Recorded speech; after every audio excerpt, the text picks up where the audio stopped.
Más de 1000 gritos, el podcast de nuestro cine. Nunca más volverás a dormir. Me llamo Ángela. Me van a matar. ¿Qué es esto? ¿Pero qué está haciendo?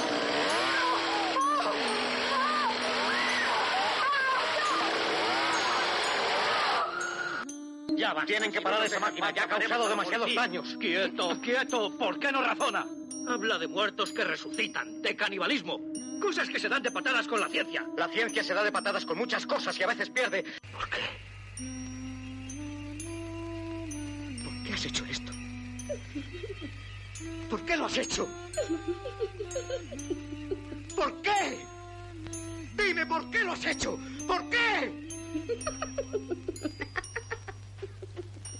No es a mí a quien le gusta el cine, Sino al fin. sino al cine a quien le gusto yo.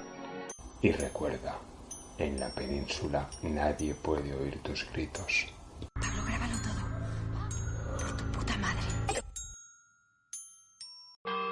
Padre, quiero confesarme. Dime lo que has hecho, hijo. Nada, padre. No he pecado, pero voy a pecar. Esta noche nace el anticristo, pero no sé dónde. Por eso necesito invocar al demonio. Ahora soy un pecador. He traicionado a Cristo como Judas para que la salvación sea posible. Yo también soy un pecador de la hostia.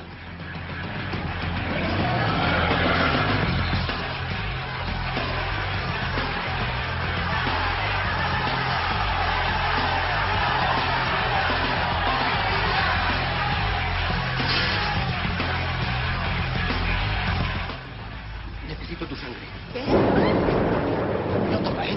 Mira, un botecito como este. ¿Pero qué dices? ¿Mi sangre para qué? ¿Para una transfusión? Monseñor y Maestro Satán, te reconozco como mi Dios y prometo servirte mientras viva. De ahora renuncio a Jesucristo. Prometo adorarte y rendirte.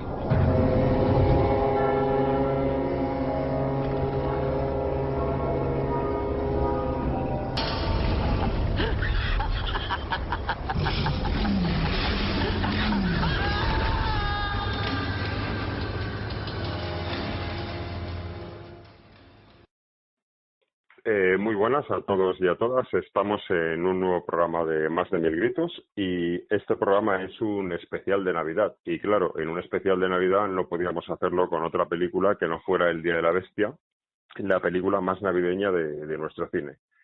Una película que ya tiene algo de tiempo, pero que no deja de ser un clásico incunable. Y para hablar de ella, hoy tenemos un amigo muy importante, un amigo de nuestro programa, un seguidor y posiblemente una persona pues con muchos conocimientos del cine fantástico patrio y del cine fantástico en general. Él es Javier Rodríguez, director del Festival Suspiria, festival de los más importantes en España y que todos conoceréis. Colaborador de La Batidora Cultural y muchísimas otras cosas más en las que colabora como crítico de cine. Muy buenas, Javi. Hola, muy buenas. ¿Qué tal te encuentras, Domingo? Muy bien, no sé si me he dejado algo en tu presentación, porque como tu carrera como crítico es tan extensa, pues seguramente me habré dejado algo. No te preocupes. Está todo genial, de verdad. Te lo agradezco esa presentación tan maravillosa y tan con tanto Muy cariño y bien, tanta sensibilidad, pues, de verdad. bueno, es lo que tú das.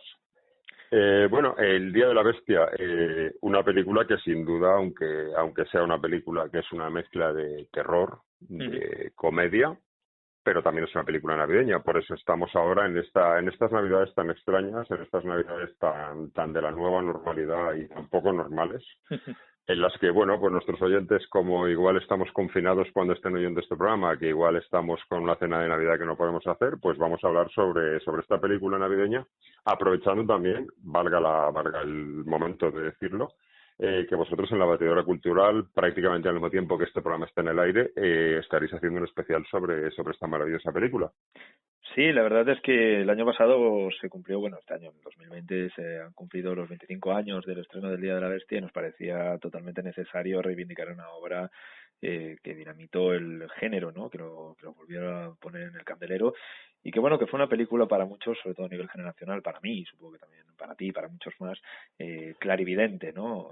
Eso se podía hacer en España, y de hecho se hacía, lo hizo Alex de Iglesia y Jorge de Rica Echevarría, y bueno, pues cómo no vamos a hablar de ese especial 25 aniversario. Se alumbró no solo el Anticristo en Madrid, sino que también se alumbró un nuevo modelo de cine en España. Fue como el segundo fantaterror, por decirlo de alguna forma, y estamos totalmente orgullosos de que esa película haya sido la iniciadora, un poco la seminal en esta segunda ola de cine de terror. Y no solo es el inicio de esta segunda ola en cuanto a obras, sino en cuanto a muchos de los directores que hoy en día están consagrados reconocen que esta película fue lo que les abrió la puerta a decir, esto se puede hacer también en España, vamos a ello. Exacto. Y nos ha traído grandes clásicos que son hijos bastardos de esta película. Estoy totalmente de acuerdo contigo. Yo creo que sin El Día de la Bestia pues no habría nacido un Paco Plaza, un Jaume Balagueró, no habría un Nacho Vigalondo, no habría otros directores de cine que también estoy ahí, Fresnadillo, podríamos seguir hablando, Bayona, tantos y tantos directores que tan emocionalmente se sienten vinculados al Día de la Bestia, y no solo como película y como referente cinematográfico, sino también como puerta que se abrió, ¿no? Como esa ventana que se abre en un tipo de cinematografía española en la que veníamos del cine del destape, luego de ese cine más social, entre comillas, ¿no? Con La Ley Miró. Y bueno, y de repente pues nos encontramos con que el fantástico no solamente es importante, sino que golpea muy fuerte y la gente va en masa. Es una película que hizo muy buenos números en taquilla, que luego no obtuvo el número de Goyas que necesitaba, o que era la mejor película. Yo creo que se la tenía que haber llevado, ¿no? Porque nadie hablará de nosotros cuando hayamos muerto. Pero quizás era un poquito pronto. Bueno, yo creo que no, yo creo que sí que se merecía la mejor película. Sí, no, pero quiero decir que era un poquito pronto, para que una película de fantástico, cuando el cine fantástico estaba ya estaba hundido por La Ley Miró, y no estaba bien considerado, ya ha tardado muchos años en estar bien considerado y poder merecerse un Goya a una película española. Y cuando digo merecerse me refiero a la Academia, no que la película en sí no se lo mereciera, ni muchísimo menos. Por supuesto. Creo que era un poco pronto para eso. Bueno, yo me atrevería a decir que sí, que quizá era un poco pronto, pero la ola del nuevo terror español estaba muy cerca de aterrizar, ¿no? Estábamos muy cerca de tener Los Sin Nombre, estábamos muy cerca de tener Tesis. Es decir, había una serie de directores españoles muy jóvenes o jóvenes que tenían muchas ganas de hacer cosas, y estamos hablando de una película, como ya digo, pues que realmente fue una auténtica revolución para muchos, o sea, para muchos directores. También lo fue a nivel de banda sonora. Yo quiero recordar que yo me compré la banda sonora en CD en Carrefour. Sí, maravilloso. ¿Pero te la compraste seguro? ¿Te la compraste? Sí, la tengo. Sí, no, pero no dudo que lo que estoy preguntando es si te la compraste o te la llevaste. No. Que en esa época todos éramos un poco golfos. No, me la compré. Recuerdo perfectamente que fue el tercer o cuarto CD que me compraba en mi vida. Me había comprado primero un disco del Jueves, un disco de estos donde aparecía una canción del Día de la Bestia, la de Extremoduro, y también Mojinos Escocidos y otras bandas, y para mí fue un shock también. Yo en el 95 tendría unos 13 años, 14, y para mí fue un impacto visual y emocional muy fuerte, ¿no? Descubrí el Día de la Bestia y descubrí la banda sonora, ¿no? Alex de Iglesia había hecho una banda sonora alucinante, que también luego hizo con La Comunidad y con... Sí, es un conjunto, la película es un conjunto, pero... ¿Tú piensas que esta película tiene el éxito que tiene a pesar de que, porque no sé si piensas lo mismo que yo, pero la primera película de Alex, Acción Mutante, yo creo que no tiene la magia y la clase que tiene esta película. Yo creo que El Día de la Bestia es de esas películas que hay directores que hacen en su ópera prima y que es un bombazo en su ópera prima, pero esta lo hizo en la segunda, no en la ópera prima. Sí, comparto contigo la opinión. Acción Mutante es una película quizá algo más fallida que El Día de la Bestia. Bueno, quizás no, es mucho más fallida que El Día de la Bestia, pero tiene unos 15-20 minutos iniciales realmente brutales, ¿no? Yo reconozco que la idea de que unos tullidos pues fueran los que tuvieran que tomar un programa de televisión casi como banda terrorista, ¿no? Y tuvieran que matar a Ana Nazarre, o Elena Nazarre, como se llamara, la chica gimnasta de ahí, y todo aquello, y luego aparecer en La boda de los pijos y ver a Antonio Resines, que bueno, no te lo podías imaginar con esa imagen, no será muy brutal esos primeros 15 minutos. Luego, cuando llevan al planeta Asturias y en el viaje al planeta Asturias, pierde muchísimo fuelle, porque yo creo que digamos que la película no sabe arrancar, no sabe salir de ahí, ¿no? Y el final para mí es demasiado humorístico, habiendo tenido un principio bastante serie B, bastante gore. Yo creo que ese es el problema, que El Día de la Bestia para mí, aunque está considerada por todo el mundo, incluso por su propio director, como una película que tiene tintes de comedia, para mí la comedia prácticamente ni aparece. Y sin embargo, en su anterior película la comedia es importante y parece una película más de la comedia española de los 70. A mí me recuerda El Día de la Bestia cuando hablan de comedia satánica, que en la comedia satánica aparecía en algunos carteles y en otros no aparecía lo de comedia satánica, ese apunte.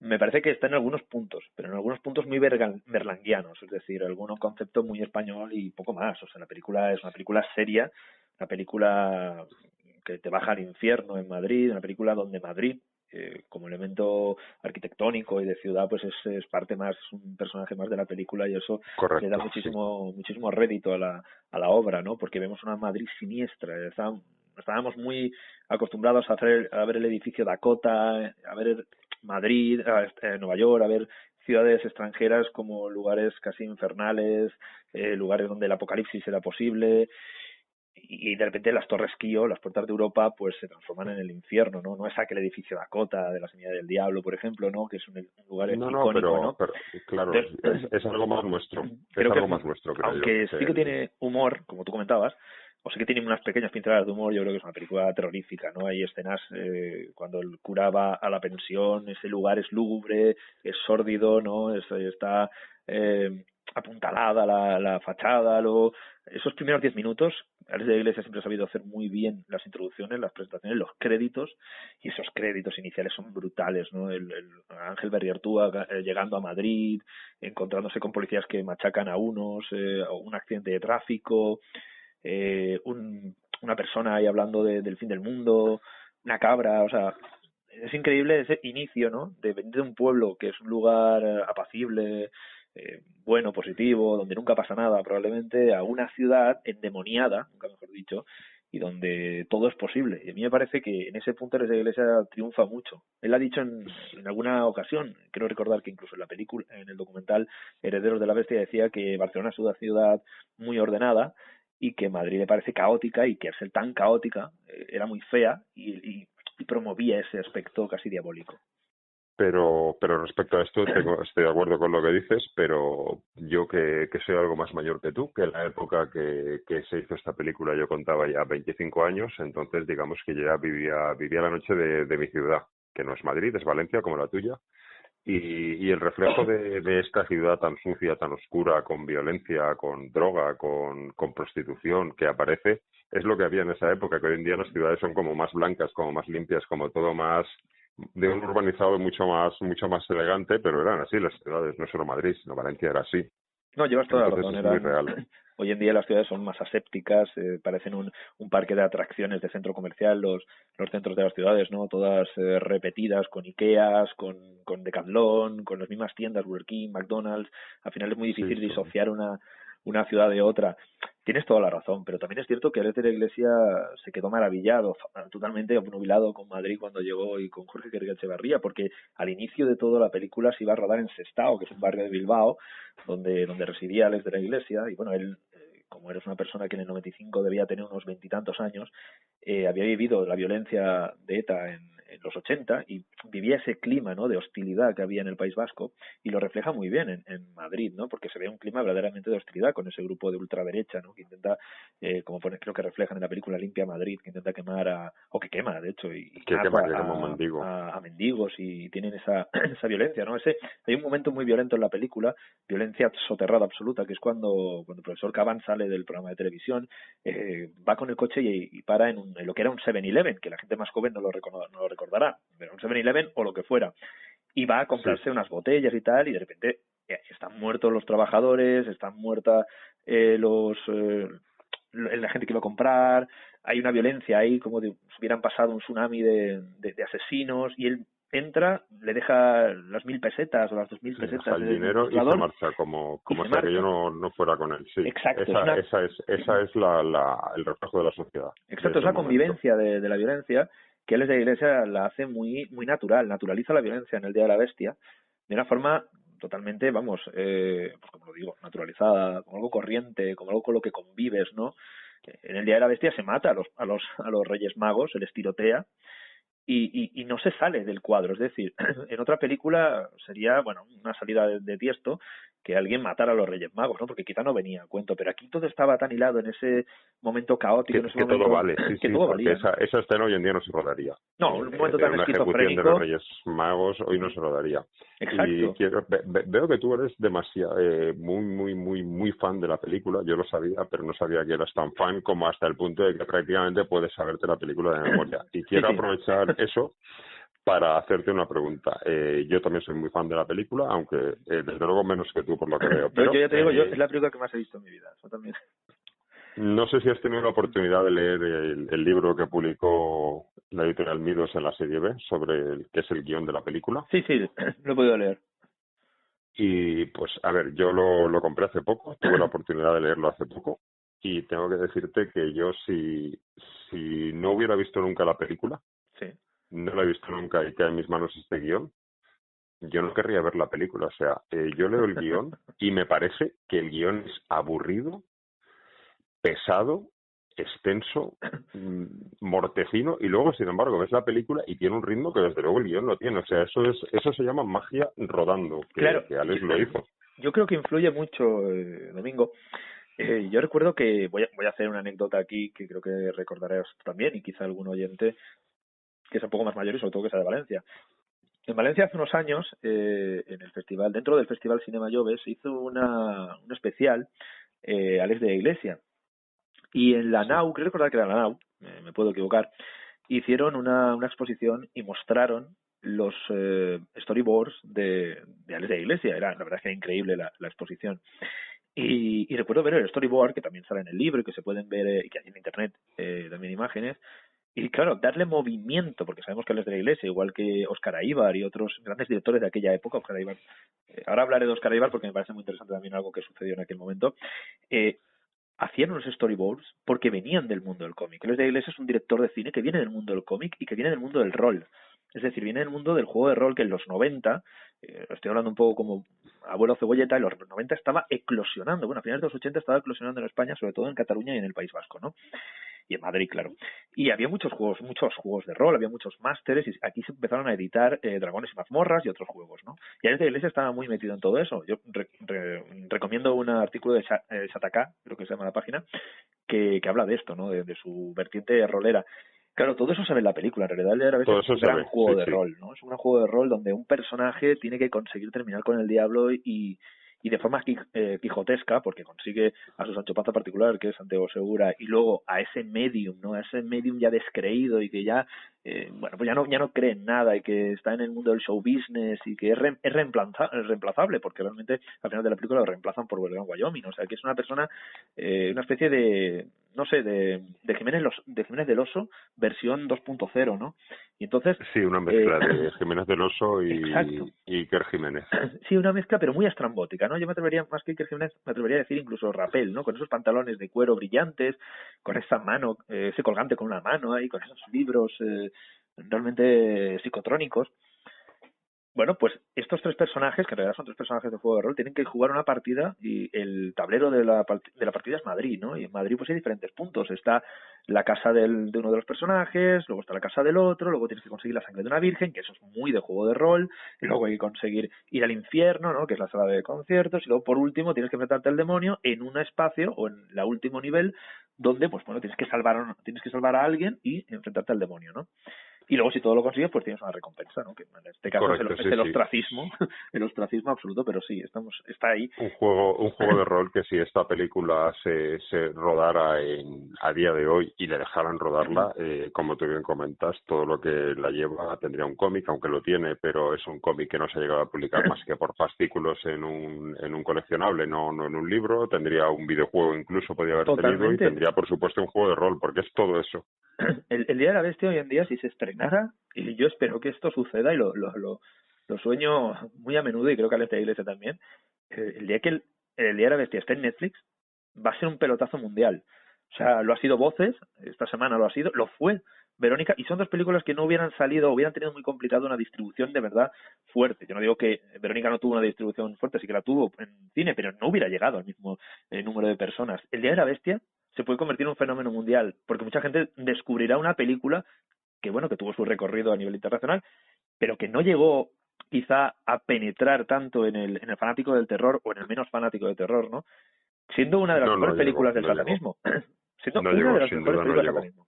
Porque no estamos hablando de películas sobre Satán, donde Satanás se encarna, o películas donde todo es muy ambiguo. No, aquí unos personajes están buscando deliberadamente en una noche aciaga, la noche de Navidad, para encontrar a Satán y que no nazca. O sea, me parece realmente una historia casi de los Reyes Magos, ¿no? Son los Reyes Magos oscuros. Esta película llevó a la gente a... Yo voy a contar mi anécdota, mi curiosidad, que yo cuando salí de ver esta película, yo no recuerdo realmente si yo había visto antes Acción Mutante o directamente solo vi esta y ya me enganché a Alex, no lo recuerdo. Lo que sí que estoy seguro es que había visto Miriendas Asesinas. Pero yo cuando salí de ver esta película, me fui a comprar un libro sobre satanismo. Me interesó tanto el tema que yo quería ver si se puede hacer un pacto con el demonio. Claro, hoy en día no pienso estas cosas, pero con mis 25 años claro. y subido de hormonas y de fiestas y de tal, yo quería hacer un pacto con el demonio. Y mi pacto con el demonio era para pedirle algo tan sencillo como hacer cine, cosa que he acabado haciendo a nivel amateur, y no hice el pacto. Pues cuidado a ver si Satán tienes ahí una cuenta pendiente con él. Yo, si te cuento la historia de cómo conocí el de la bestia, creo que me sucedió lo mismo que a muchos jóvenes de la época. Yo la vi en el videoclub, a mí me llegó la película en VHS, y una vez que lo vi, que me dejó muy impresionado, o sea, los primeros 5 minutos ya te dejan totalmente como si fuera una avalancha de sentimientos, de emociones, de contradicciones, ¿no? Esto es español. O sea, acabamos de ver a un cura y a otro cura y uno ha sido aplastado por una cruz. O sea, ¿qué demonios estoy viendo? Y luego era esta sucesión que saliera así. Rocambolesca de ¿qué puede pasar más? Y otro salto mortal, y otro salto mortal, y de repente te das cuenta que quieres tener esa película. Y la estrenaron en Canal Plus. Tengo todavía el recorte de prensa de Canal Plus, lo tengo en mi casa, el recorte de prensa de Canal Plus, y lo estrenaron ese día con un montaje especial de todo de fotografía, que era Flaviano, y con la introducción de Alex de la Iglesia. Y además, yo no tenía Canal Plus, se lo pedí a un amigo, me lo grabó, lo tengo en VHS en mi casa, y recuerdo que era Noche del Demonio, así más o menos titulaban el especial, ¿no? Y después echaron, creo, no sé si fue Posesión Infernal o alguna de estas películas, que a mí me interesaba, pero ni la mitad que el Día de la Bestia, no sé por qué. Y ese fue mi vida con el Día de la Bestia, ese ha sido mi transcurso con el Día de la Bestia. Creo que a todos nos ha impactado mucho. Luego me compré la banda sonora, como ya he dicho, y el libro pues hace tiempo que lo leí, y creo que sí, que el Día de la Bestia probablemente debería haber tenido mucha más repercusión a nivel internacional, ¿no? Y eso del Goya que hemos comentado, nadie hablará de nosotros cuando hayamos muerto. Bueno, es una película interesante, a mí me parece bastante buena, ¿no? Seguía un poco el patrón de días contados, pero ni por asomo tuvo la trascendencia ni la importancia para el cine, y lo digo así, claro, para el cine español que tuvo el Día de la Bestia. Hay películas que no ganan el Goya, se quedan ahí, sí que ganó Santiago Segura, sí que tuvo sus premios, pero claro, el Día de la Bestia se merecía más, se merecía el Goya la mejor película, porque hubiera sido un espaldarazo total al género. El género que luego le dio muchas alegrías al cine español. O sea, pocas películas han visto más fuera de España que la saga de Rec, que El Orfanato, que te gustará más o menos, o que otras películas. Pocos directores españoles están triunfando fuera de España sin haber hecho género. J. Bayona es uno de los grandes ejemplos, pero hay más. O sea, están ahí, no me los invento yo. No, desde luego todo eso viene... Colette Serra. Todo eso viene de aquí. Todo eso viene de esta película. Y luego es curioso que no ha vuelto... Alex de la Iglesia tiene películas que a mí me gustan tanto, o incluso me atrevería a decir que incluso más que El Día de la Bestia, pero nunca ha llegado a tener una película que sea el bombazo que fue esta. Yo creo que no. Que ha hecho géneros y se ha movido en todo, nunca ha llegado a hacer algo tan grande como esto. Alex de la Iglesia es un director que a mí me sorprendió muchísimo Perita Durango. Yo sé que hay mucha gente que no le gusta, me parece una road movie brutal. Yo me lo pasé pipa con la película. Me parece lo mejor que ha hecho Alex de la Iglesia después del Día de la Bestia. Y luego Muertos de Risa me parece una película muy original, y La Comunidad también. Y a partir de ahí, Alex de la Iglesia, bueno, creo que yo a mí no me gusta el western. Yo me distancié de Alex de la Iglesia y luego empezó a hacer películas muy extrañas, ¿no? Yo creo que Los Crímenes de Oxford son una película totalmente prescindible en su filmografía. Totalmente, sí, y La Chispa de la Vida, pero luego tiene grandes cosas para mi gusto, como El Bar, como 800 balas, que yo sí que soy muy fan del western, y como Balada Triste de Trompeta, pero ninguna de esas películas creo yo que va a llegar nunca a lo que significa El Día de la Bestia para todos los fans del cine. Imposible. El Día de la Bestia solamente hay una, no volverá a ver un Día de la Bestia. Es así de triste y así de real, ¿no? Porque a veces se toca la luna una vez y no se tocan dos. Aquí no todos somos Spielberg, ¿no? Spielberg puede tener 10 obras maestras para mí, pero Alex de Ailes solo puede tener una. Y eso que Perito Durango me parece una película, bueno, brillante en todos los sentidos. La mejor película que tiene para mí Javier Bardem. Yo donde mejor me lo he pasado con él. Donde hay más locura, pero es muy difícil igualar al Día de la Bestia. El Día de la Bestia fue tan boom, fue tan impresionante su éxito entre el fandom, que ese mismo año se estrenaba. De hecho, estamos intentando a ver si podemos hacer un especial, ya tiro para casa, de La Batidora, sobre una película que a mí me parece también genial. Genial, no tanto la película, sino lo que llevaba y el contexto de la película, ¿no? Que es Atolladero. Y Atolladero se estrena en Sitges, el mismo año que Alex de Ailes se estrena El Día de la Bestia. Y por supuesto, es una película que pasa muy desapercibida, que prácticamente se borra del mapa, siendo una película... Que nadie conoce. Claro, totalmente... Que no hay ediciones en DVD ni nada, no hay edición aunque su director hace poco dijo que iban a sacar una, pero sigue sin existir. Lo dijo en Historias del Cine, de nuestro cine, y yo también pensaba que iba a salir, pero mira, pues por desgracia no ha salido. Pero es verdad que la película... A ver, es una película... imperfecta, no es una película maravillosa, pero tiene mucho, o sea, es increíble ver a Iggy Pop en España, es impresionante ver los efectos digitales del año 94-95, es sobrecogedor que alguien se atreva a hacer un western posapocalíptico termonuclear en las Bárdenas, y se hizo. Es una película que hay que hablar de ella y que ya directamente me voy a arriesgar aquí en el aire a invitarte a que no sigamos hablando de ella. No sigamos hablando de ella, y en un futuro haremos un programa sobre ella. Cuando quieras, yo es una de mis películas favoritas, también lo reconozco, porque me parece muy freak. O sea, pero es que en aquellos años maravillosos de los principios de los 90 hasta el 96, 97, se hicieron cada película, cada joya que, madre mía, es que los 90 tiene para un especial brutal, ¿no? O sea, es que, vamos, desde Tesis hasta Los Sin Nombre, es que me parece una década gloriosa para el cine español. Y, como digo, El Día de la Bestia lo absorbió todo. Todo, llevó todo. O sea, nadie se acordaba de Atolladero, que fue una película que que es verdad que hubiera sido muy difícil que penetrara en las salas convencionales, porque era una película compleja, era una película, estamos hablando de pura serie B. Y El Día de la Bestia no, El Día de la Bestia era mainstream. El Día de la Bestia sí, tenía serie B, claro, ¿cómo no la va a tener? Tenía heavy metal. Pero le puede gustar a todo el mundo. Pero le puede gustar a todo el mundo. Nunca en la vida Santiago Segura ha vuelto a estar también en un papel. Ha tenido muy buenos papeles, muy buenos. Y habrá gente aquí que me mate. No, de hecho Santiago Segura, todo el mundo me refiero que no lo conoce personalmente o que no está tan metido en el mundo del cine como tú o como yo, todo el mundo piensa que Santiago Segura realmente en su vida normal, cuando no va vestido de torrente y es simplemente Santiago, es un heavy zarpastroso como aparece aquí, es la estética que tiene todo el mundo de él, cuando realmente es todo lo contrario, le gusta esa música, es un fan de Frank Sinatra, el mayor coleccionista de España de Sinatra, pero se le ha quedado marcado ese personaje más incluso que Torrente, de que la gente piensa que es así este hombre. Sí, totalmente de acuerdo. Santiago Segura Santiago Segura le gustan los crooners, le gusta esa música, y lo ha dicho y lo ha repetido 1000 veces, pero es que se quedó tan marcado. Es verdad que Santiago Segura no era la primera opción para El Día de la Bestia, es verdad que estaba Gabino Diego, es verdad que también estaba Javier Bardem, pero al final, por cuestiones azarosas, apareció Santiago Segura, que era un amigo de la Iglesia, que se habían conocido en Valencia, en Cinema Jove, cuando los dos presentaban cortometrajes, esto ya lo sabrás, pero claro, al de Iglesia presentaba Brinda Asesina y él presentaba, ¿cómo se llama el corto de Santiago Segura? Perturbado, Perturbado, ¿no? Sí. Presentaba Perturbado y siempre cuenta desde Iglesia que se encontró un tío gordo ahí con lo dice él, con un maletín que ponía director, en pantalón corto, y se tuvo que acercar a él y se fraguó una buena amistad. Y aparecía en Acción Mutante, como uno de los hermanos bastardos que intentaban abusar de la protagonista. Y bueno, pues apareció Santiago Segura al calor de Andrés Vicente Gómez, ¿no? Que le dijo que era un gran personaje o que podía funcionar como heavy.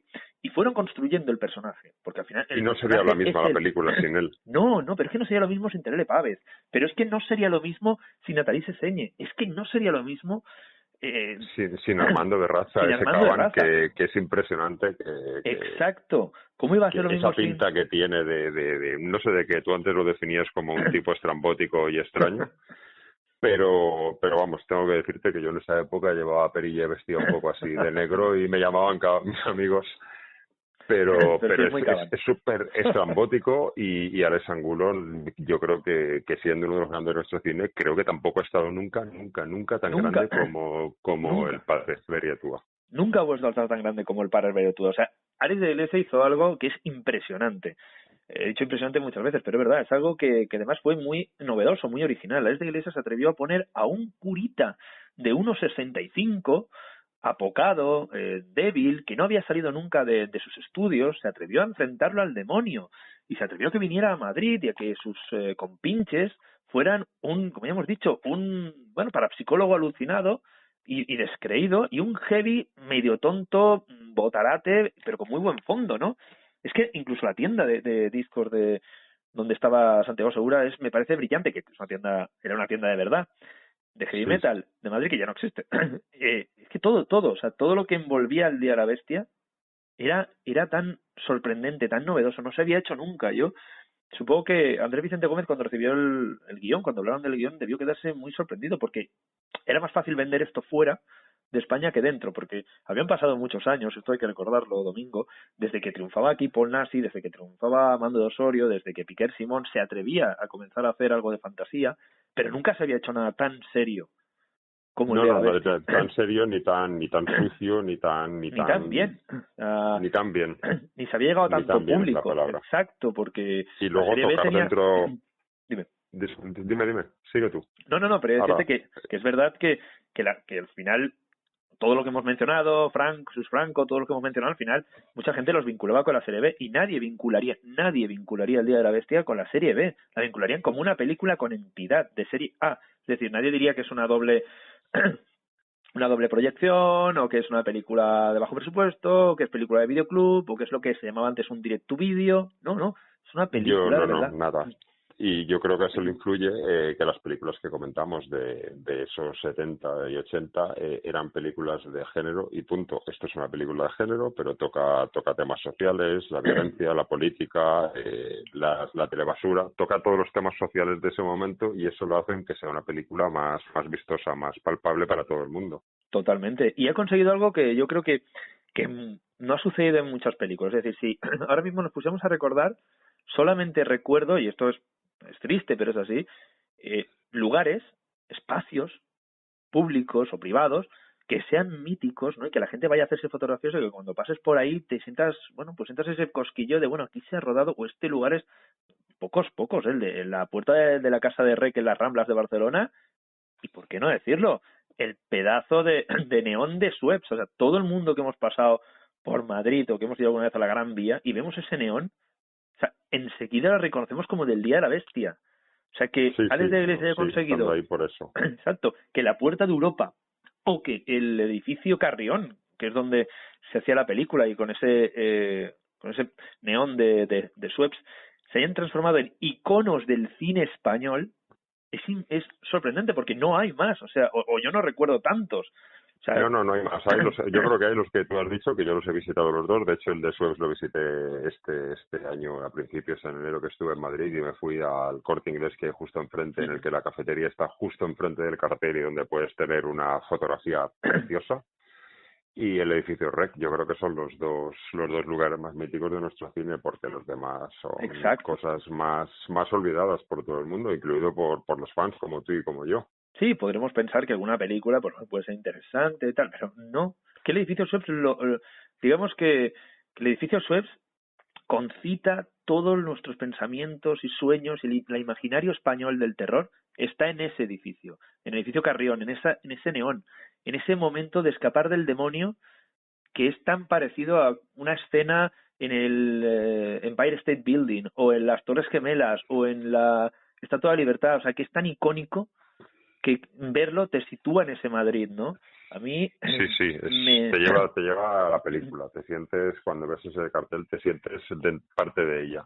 Totalmente, o sea, es verdad que Alex de la Iglesia ha conseguido en esta película ganar el Goya al mejor director, vale, es verdad pero se lo merecía, por ejemplo, Alex Angulo, se lo merecía mejor guión original. O sea, es que esta película no solo es una película, es probablemente la mejor propaganda que se ha hecho de Madrid en Navidad en la historia. Y aquí me puedes decir, no, bueno, tú no, pero alguien puede decir, no, yo creo que La familia y uno más, o La gran familia, más bien La gran familia, No. es una película, bueno, es una película que sí, que bueno, que adorna la Navidad, pero está enmarcada dentro de la tradición española de cine, que te puede gustar más o menos, pero era convencionalismo puro y duro. Y puedes decir, bueno, sí, esto es otra cosa. esto es otra cosa. De acuerdo. Y por eso estamos en el especial de Navidad con ella, porque creo que es la película navideña española por derecho propio. No, totalmente de acuerdo. O sea, es la película española por derecho propio.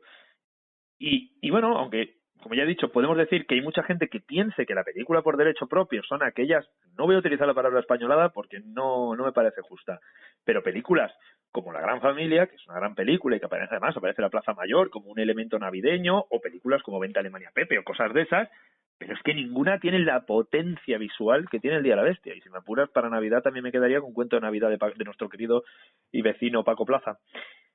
Pero correcto, sí. Me quedaría con ella, pero ahí sí que va directo a la Navidad. Es decir, ahí va a todos los clichés que te puedas encontrar en Navidad. Sí, exacto. Al final se acerca a todos los clichés de la Navidad, que no me parece ni bien ni mal, es lo que hay. Pero en El Día de la Bestia, saliéndose de los clichés navideños, se va a los clichés cristianos. Van a hacer el anticristo el mismo día que nació Cristo porque se va a reír de él. Muy buscada esa comparativa de la cruz con el dibujo que hace. O sea, todo está muy bien hilado. Y todo está muy bien. me quería contarte también, comentar para que los oyentes lo sepan, que doy por hecho que tú lo sabes, la controversia que tuvo esta película cuando fue demandado Alex y Jorge. Sí, exacto. Fue curioso. Por una persona que decía que él había escrito esta película, que le había enviado al deseo el guión, y que los demandó como que él era el guionista verdadero de esta película y se lo habían plagiado, cosa que evidentemente quedó en el limbo porque no se lo creía nadie que esto fuera así, porque tendría la novela, él hablaba de que era una novela, no un guión, la tendría registrada. Claro, al final hubo juicio, es verdad que hubo juicio, el libro que se llama La Luz. La Luz, sí. Y es verdad que bueno, pues sí que lo envió. Según hay un documental en YouTube, solamente está en YouTube, pero el autor nunca ha subido a internet ni ha publicado el libro para que la gente pudiéramos comparar si había algunos parecidos razonables, que probablemente podía haberlos, yo no digo que no lo sé, pero me da la sensación con todo lo que ha contado Alex de la Iglesia de cómo se pergeñó el guión y cuál fue el desarrollo que tuvo, evidentemente eso no se inventa. Y luego el cine de Alex de la Iglesia siempre ha seguido un mismo patrón, es decir, son obsesiones de Alex de la Iglesia. Ahora mismo si veis, supongo que lo estaréis viendo, 30 monedas, es un fiel reflejo de lo que a Alex de la Iglesia le fascina, ¿no? Que es ese tradicionalismo, ese conservadurismo español, ese cine tradicional, ¿no? Ese cine berlanguiano que tenemos, ¿no? Con esa risa que nos podemos echar de los políticos, de la sociedad, de no sé qué, de este carácter tan español nuestro. Todo eso mezclado con el terror y con el horror. Y el Día de la Bestia es el ejemplo perfecto de eso. Es quizá la síntesis de lo que Alex de la Iglesia luego intentó desarrollar en otras películas con mayor o peor acierto. Me parece que algunas han tenido peor acierto, pero también hay que ser valiente. O sea, a ver quién se atreve a hacer películas como El Bar o como Las Brujas de Zugarramurdi, o a ver quién se atreve a hacer una como Muertos de Risa, con persecuciones con disparos, con explosiones, o sea, o Balada Triste de Trompeta con escenas con una violencia, o sea, los primeros 15 minutos con un payaso cortando cabezas y matando a gente con un cuchillo, bueno, con un cuchillo no, con un machete y estando en el Valle de los Caídos, que parecía un sitio intocable para todo el mundo. Es verdad, o tener a Lareces poniéndose 2 planchas en la cara, ¿no? Eso es totalmente, desequilibrado, ¿no? O sea, ¿quién se atreve a hacer un cine tan bruto? Solo puedo hacer él. O sea, está claro que tú cuando esta publicación de este juicio salió, podía alguien creerse que realmente el guión no era de ellos, pero luego cuando ves la trayectoria de su carrera, ves que si eso fuera así, sus películas no serían como son, que esto es evidente que quien lo parieron fueron ellos dos. Exactamente. Y que otra cosa, que Alex de la Iglesia podría haber sido un director flor de un día, ¿no? Podría ser un director que hace una película y ahí se acaba su trayectoria, pero siguió haciendo cine a un nivel muy alto, con grandes producciones, siempre apoyado en el género que fuera el western, en el género que fuera el thriller, en el género que fuera el terror, daba igual, siempre con la acción mediante. Y eso solamente lo ha podido hacer Alex de la Iglesia en este país, porque tenemos referentes como Amenábar, y Amenábar, bueno, en un momento dado se le olvidó el thriller y se fue a hacer película histórica y tal, y otros directores pues no han tenido la suerte de la continuidad que ha tenido Alex de la Iglesia en este mundillo, ¿no? Alex ha hecho lo que le ha salido de las narices, y cuando ha sido productor, tenemos una especie de la batidora sobre su producción, ha hecho cosas memorables, o sea, Musaraña es una película totalmente memorable. O sea, sí, todo lo que ha producido es más grande casi incluso que lo que ha dirigido. Sabe sí, si no existiera Alex de la Iglesia, habría que inventarlo. Es decir, España necesita un Alex de la Iglesia. ¿Por qué? Porque es un cine porque tenemos una tradición que se ha olvidado en los últimos tiempos de cine de terror que siempre ha funcionado muy bien. Porque sabemos muy bien vendernos al mercado internacional y porque se ha demostrado ahora con el Oscar a Parásitos que el cine de género que está fuera de Estados Unidos o de las, bueno, más cercano a los circuitos norteamericanos y europeos, también tiene una función o también puede funcionar bien, ¿no? Y España, en ese sentido, tiene grandísimos activos. Ya he mencionado algunos, ¿no? Pero sí. creo que hay muchos más que todavía pueden salir, ¿no? Podemos hablar de directores que van a explotar en nada. Ángel Gómez con Voces, Alberto Evangelio, que va a reventar con su primera película, y no porque sea valenciano, yo qué sé, gente como Sergio Aja, Sergio Morcillo, que creo que también va a ser uno de los grandes referentes. O sea, hay muchos jóvenes que beben del Día de la Bestia, que son admiradores de Alex de la Iglesia y que van a seguir esa corriente, luego ya harán el cine que quieran, pero que sin el Día de la Bestia no se hubiera creado.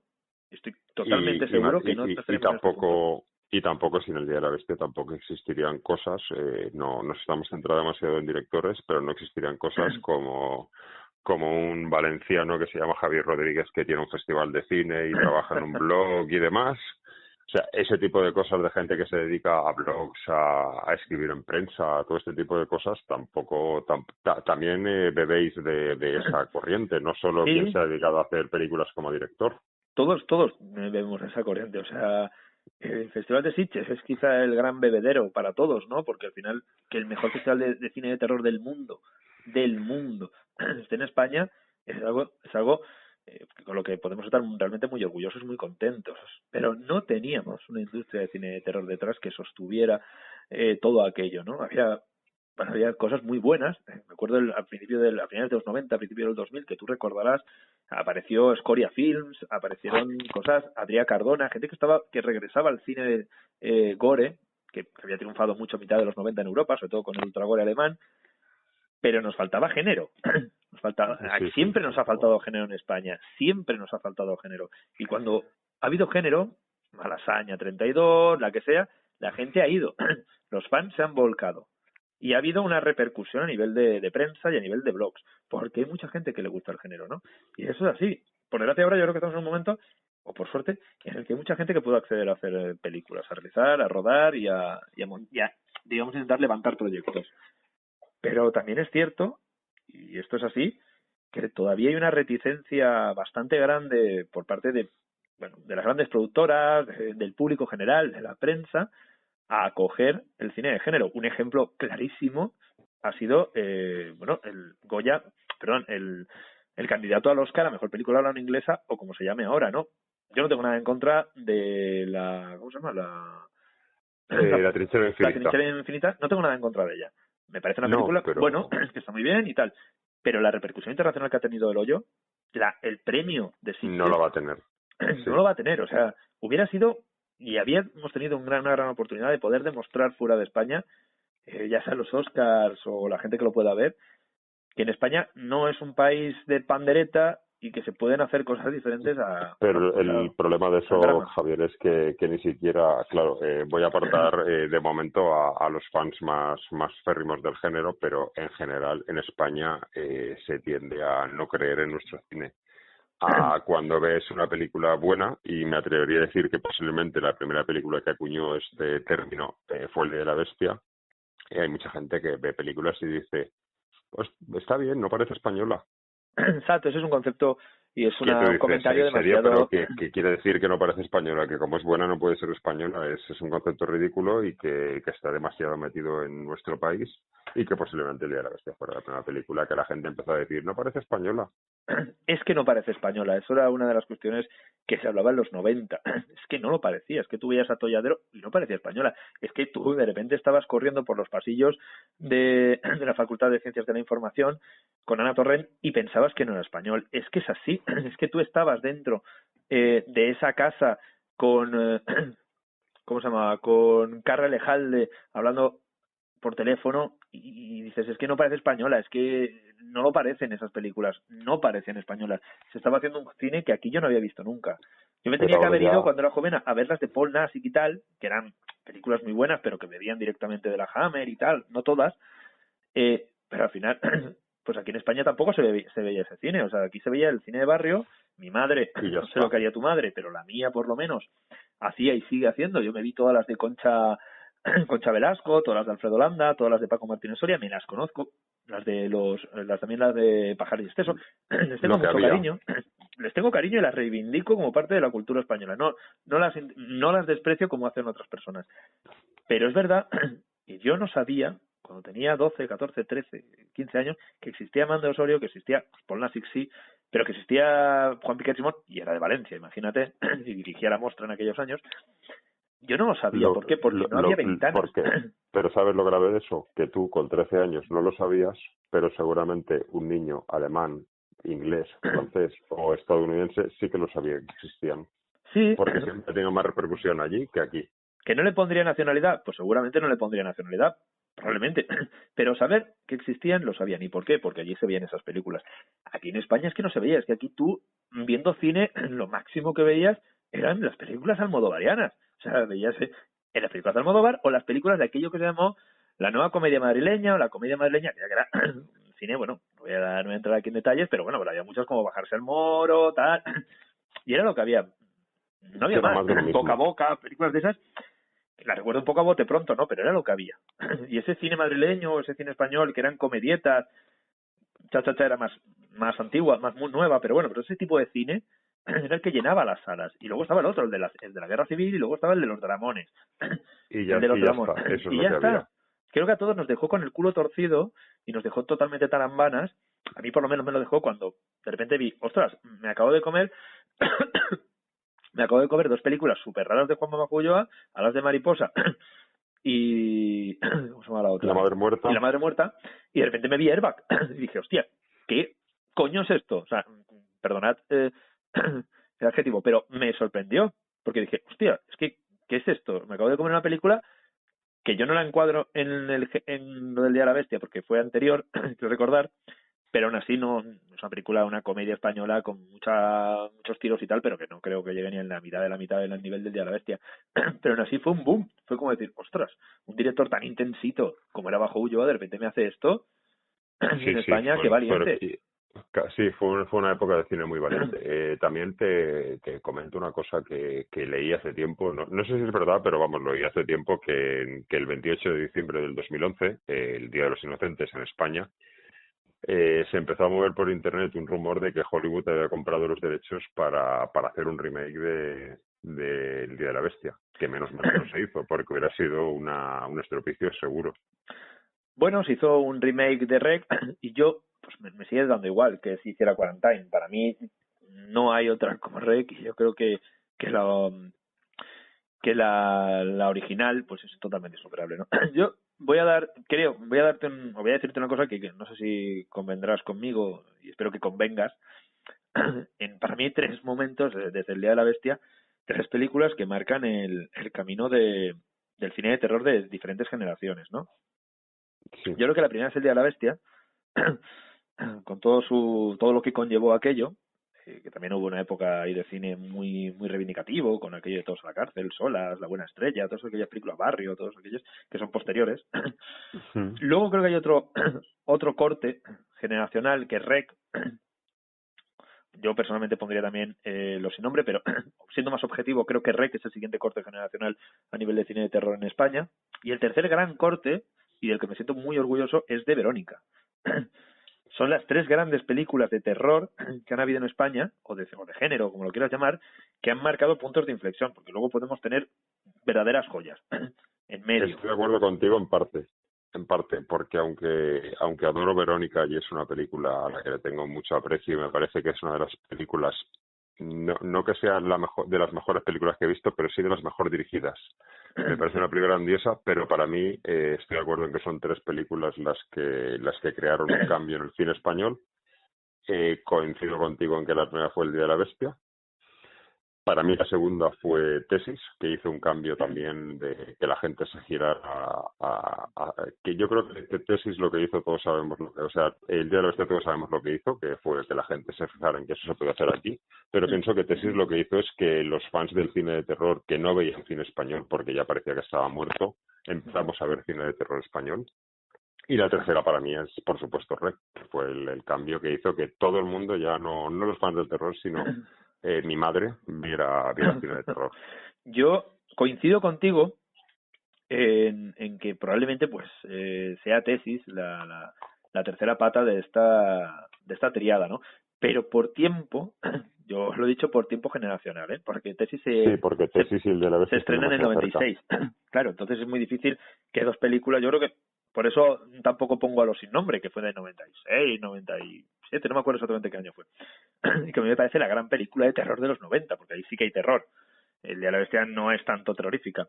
Y ahí tiene una fotografía espectacular, muy videoclipera. Hoy en día la veríamos como muy de videoclip, pero bueno, es muy fría, pero para mí Los Sin Nombre es una gran película. Mejor, bastante mejor que la ópera prima de Paco Plaza, por ejemplo, que me parece pues una película, el segundo nombre creo que se llamaba, ¿no? Los Sin Nombre.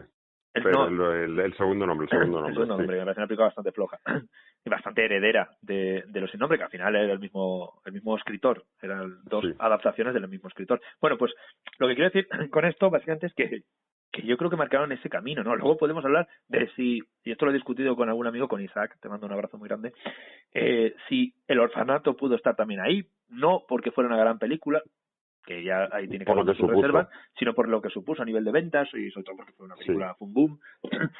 Y quizá alguna más y alguna más puede ser incluso Rector, ¿no?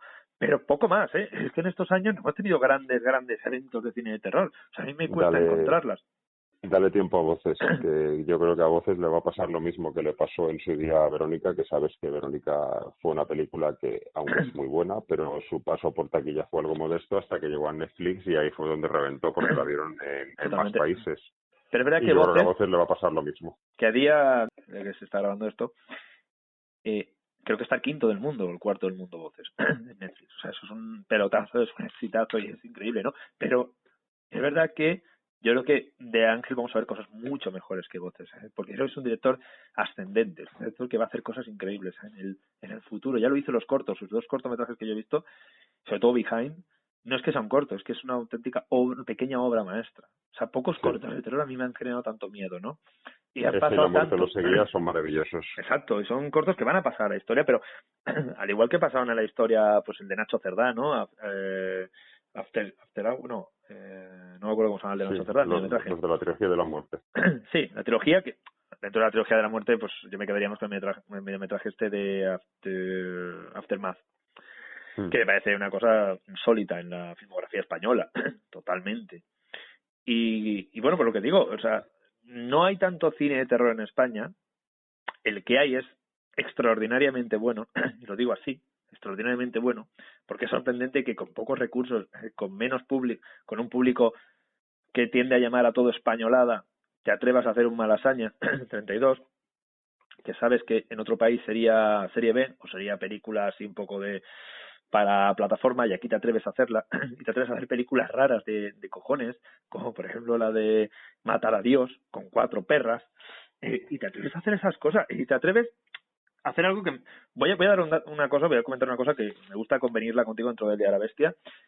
El Día de la Bestia nace en el 95, mejor dicho, se estrena en el 95, ¿no? Sí. Que por cierto, el Día de la Bestia se estrena en el 95 y en el 98 se estrena en Estados Unidos, y tiene algo de repercusión en el país yankee.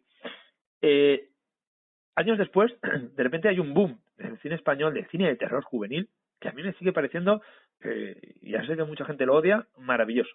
porque marca un camino que si se hubiera seguido explorando, quizá hubiera fructificado en cosas mucho mejores, ¿no? Que es aquella película que a mí me gustó mucho y me parece bastante buena, que es El arte de morir, que es la película de, ¿cómo se llamaba? El Tuno Negro. De repente hay una serie de películas que están enmarcadas dentro del cine de terror, de lo que es un slasher españolizado, quizá El Calor, o A la sombra de Scream, de los éxitos de Wes Craven y eso. Y dices, ostras, en España este camino estaba dando dinero y estaba dando frutos. ¿Vale? Pero el problema fue el de siempre, que no creemos en nuestro cine y no se creyó en eso. No se creyó en eso. ¿Y podían haber salido cosas mejores? Sí, al cabo de unos años salió, creo que se llama La Cueva, ¿no? Salió hace 5 o 6 años, que en el fondo bebía de ese tipo de cine de slasher, que no hay slasher en esa película, pero bebía de ese cine slasher, de ese cine POV, ¿no? Point of view, de cámara subjetiva. Es una lástima que se dejara atrás, porque es verdad que todas esas películas juveniles que has comentado y más de 1000 cámaras y todo este tipo de cosas extrañas eran muy un género por explotar, podía ser. Claro, te pueden salir auténticas mierdas, ¿no? De las películas que hemos mencionado, quizá hay algunas que, bueno, que no pasan el corte, que a mí me parecen súper graciosas, ¿eh? Yo veo Tuno Negro y me sigue pareciendo muy divertida. El arte de morir está bastante Tuno mejor. Negro tiene lo más grande que tiene nuestro cine. Un tío con pistolas matando tunos, ¿qué más se le puede pedir? Bueno, no puede haber nada mejor. Un tuno que mate en Salamanca, bueno, es que eso es totalmente español. Pero el arte de morir, por ejemplo, está un poco mejor. Y la de las cámaras que te vigilan, XP, las cámaras que te vigilan, pues va floja. No voy a decir nada, pero más floja. Pero recuerdo que hay otras películas que podían haber funcionado muy bien, o el género podía haber dado mucho más de sí. Lo dio en Estados Unidos, ¿no? Aquel fenómeno Scream, luego no, Scream es una gran película, pero luego nos dio grandes películas, y sobre todo se siguió un poco la estela, ¿no? Y aparecieron los de Blumhouse hace 12 años o 13, y nos dejó a todos patidifusos porque no paraban de hacer grandes películas, bodrios y muy grandes y muy buenas películas. Pero es creer en la industria, la clave es creer en la industria, que es lo que aquí no se suele hacer. Pero bueno, al final se volverá, y el cine fantástico español lo que tiene son olas en las que se van haciendo cosas, y yo creo que ahora mismo con todo este que ha habido, que hemos comentado, de Malasaña, de Voces, de El Hoyo, pues estamos volviendo a revivir la olla, las productoras apostarán dinero por eso, y de aquí a unos años volverán a pasar, tirarán por otras cosas y luego volverán a empezar. Es como que aparece y desaparece esa moda. A mí me da la sensación que las plataformas han venido para solucionar un problema. Y el problema era que en España siguiéramos llamando a las películas españolas españoladas. Y para solventar otro problema, que es que el cine de género, sea cual fuere, me da igual, porque para mí el cine de género no solamente es el terror, evidentemente, sino son pequeñas joyas del cine, como puede ser En las estrellas, que es una película maravillosa, no sé, de Zoe Berriartúa. Sí, maravillosa. Maravillosa en todos los sentidos, producida por el de Iglesia. Lo digo porque está producida por el de Iglesia, si no la mencionaría. Esas películas se puedan hacer en cine, se puedan hacer en televisión y en cine. O sea, no se puede ver ahora mismo. Sería inviable que una productora española se atreviera a hacer algo como lo que vamos a ver, lo que estamos viendo ya, ¿no? 30 monedas. Y se ha atrevido HBO porque HBO tiene la capacidad de poder hacer esas películas, llegar a mucho público y no tener que pasar por el filtro de las distribuidoras y de los críticos, que a veces hacían de tapón. Porque muchas veces hacía de tapón, o sea, por desgracia de películas... Mira, voy a ponerte un ejemplo. A ti y a los oyentes. Y creo que todos vais a estar conmigo más o menos de acuerdo. De estas 3 películas que yo he dicho que tú has mencionado y que tú has cambiado una, que crees que creemos que han marcado generacionalmente al público español en el maravilloso arte del cine de terror, hay una película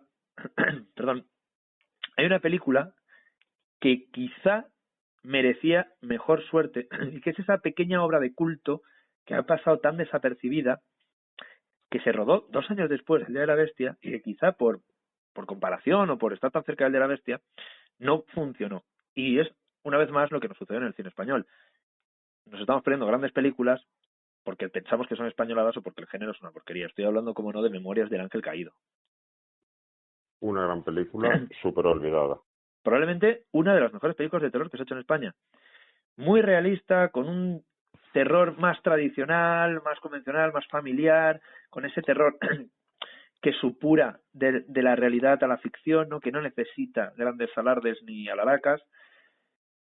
y que, bueno, que se quedó ahí, ¿no? Fue reivindicada en la historia de nuestro cine, pero se quedó ahí. ¿Por qué? Sí, una de tantas. Pues ¿por qué? Porque estas cosas pasan. Porque en España el cine de terror es un cine menospreciado, infravalorado, casi arrinconado. Pero luego vienen a Les de Iglesia a hacer una película y la gente va más a verlo. Pero luego hacen Verónica y nos sentimos muy orgullosos de que sea la película más vista de Netflix. Sí, pero luego pasan cosas como lo que pasa, sabes el detalle de por qué Verónica fue la película más vista. Porque hicieron una declaración Rob Zombie y Tarantino de que les había parecido maravillosa. Entonces la gente que aquí ni la había visto ya, es que es maravillosa la película, claro, es que tiene que venir de fuera a decirnos lo que es maravilloso de nuestro cine, que bueno, que si es el sistema, pues tampoco pasa nada, que ese es el sistema, lo importante es que triunfe, da igual cuál sea el sistema, pero es triste que sea el sistema, que venga alguien de fuera a decirte lo que aquí se hace bueno. Tarantino le dio un premio a Alex de la Iglesia en el Festival de Venecia por Balada Triste, estaba de jurado y dicen que se levantó del asiento cuando vio las primeras escenas. ¿Por qué? Porque está viendo cine de calidad. Porque si a Tarantino le pones un drama español muy sesudo, pues quizá no lo entiende. Básicamente porque aquí no tenemos a Ken Loach, ni tenemos a directores que se vuelven, bueno, pues hacen un cine demasiado tradicional, ¿no? Demasiado anclado en los parámetros de lo que parece que va a funcionar, de lo que aquí se ha establecido como mainstream y que funciona, ¿no? Que luego te lo tiran abajo, porque luego viene Javier Fesser, que es uno de los mejores directores de este país, te hace Campeones y lo revienta todo. Y lo revienta todo con una comedia deliciosa, pero te lo revienta todo. Y funciona de maravilla. Así es. Esa es la realidad. O sea, el cine de terror español pues es lo que tiene. Yo, volviendo un poco al Día de la Bestia, que era el tema central de nuestra conversación, he de reconocer que no solamente marca un camino, sino que también marca un estilo. Es decir, nos atrevemos a hacer cine español con unas coordenadas de España, de españolidad, pero muy internacional. Es decir, vamos a coger nuestra tradición, nuestro folclore o nuestras idiosincrasia, pero vamos a hacerla internacional.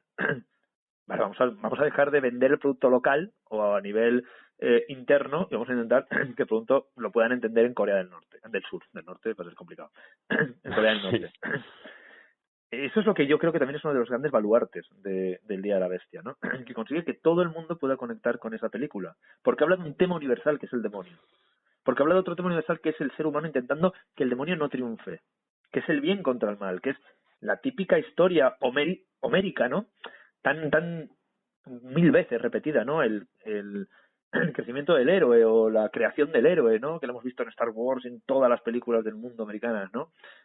Sí, pero aquí el héroe, pues el héroe es gordo, suda y es una persona normal y corriente, no es un tipo guapo, alto y... Exacto. Si hay algo que... Exacto, una de las grandes diferencias es esa, ¿no? Cine americano. Esa es la gran diferencia, que es un tipo cercano. Sí, yo creo que eso también es algo que nos acercaba o nos hacía estar muy pegados a la realidad del Día de la Bestia, ¿no? Que al final eso puede pasar. O sea, recuerdo, por citar algo, ¿no? En una entrevista que comentaban, no recuerdo exactamente a quién era, pero le comentaron a Pixar, a los creadores de Pixar, no recuerdo quién era el director, cuando hicieron Up, cuando rodaron Up y la estrenaron, si ellos no tenían miedo de poner a un protagonista a un anciano, si eso iba a dejar de vender muñecos y peluches y tal. Y Pixar, bueno, pues parece ser que a eso le dio igual y pensó que los ancianos también podían ser héroes en las películas, ¿no? Claro, y no solamente romper un poco la tónica de siempre. Y el de la Bestia hace eso, hace que un hombre que tendría 40 y algo años, cura, apocado, tímido, retraído, no sé, casi... Y que sea el héroe es raro. Con fragilidad, exacto, que se le ve raro, pues el encargado, el que ha descubierto que el anticristo van a hacer en Madrid. En Madrid, no en Barcelona, perdón, no en Barcelona, no en Nueva York, no en Berlín, no en Tokio, Madrid. O sea, por fin se situaba la acción en España.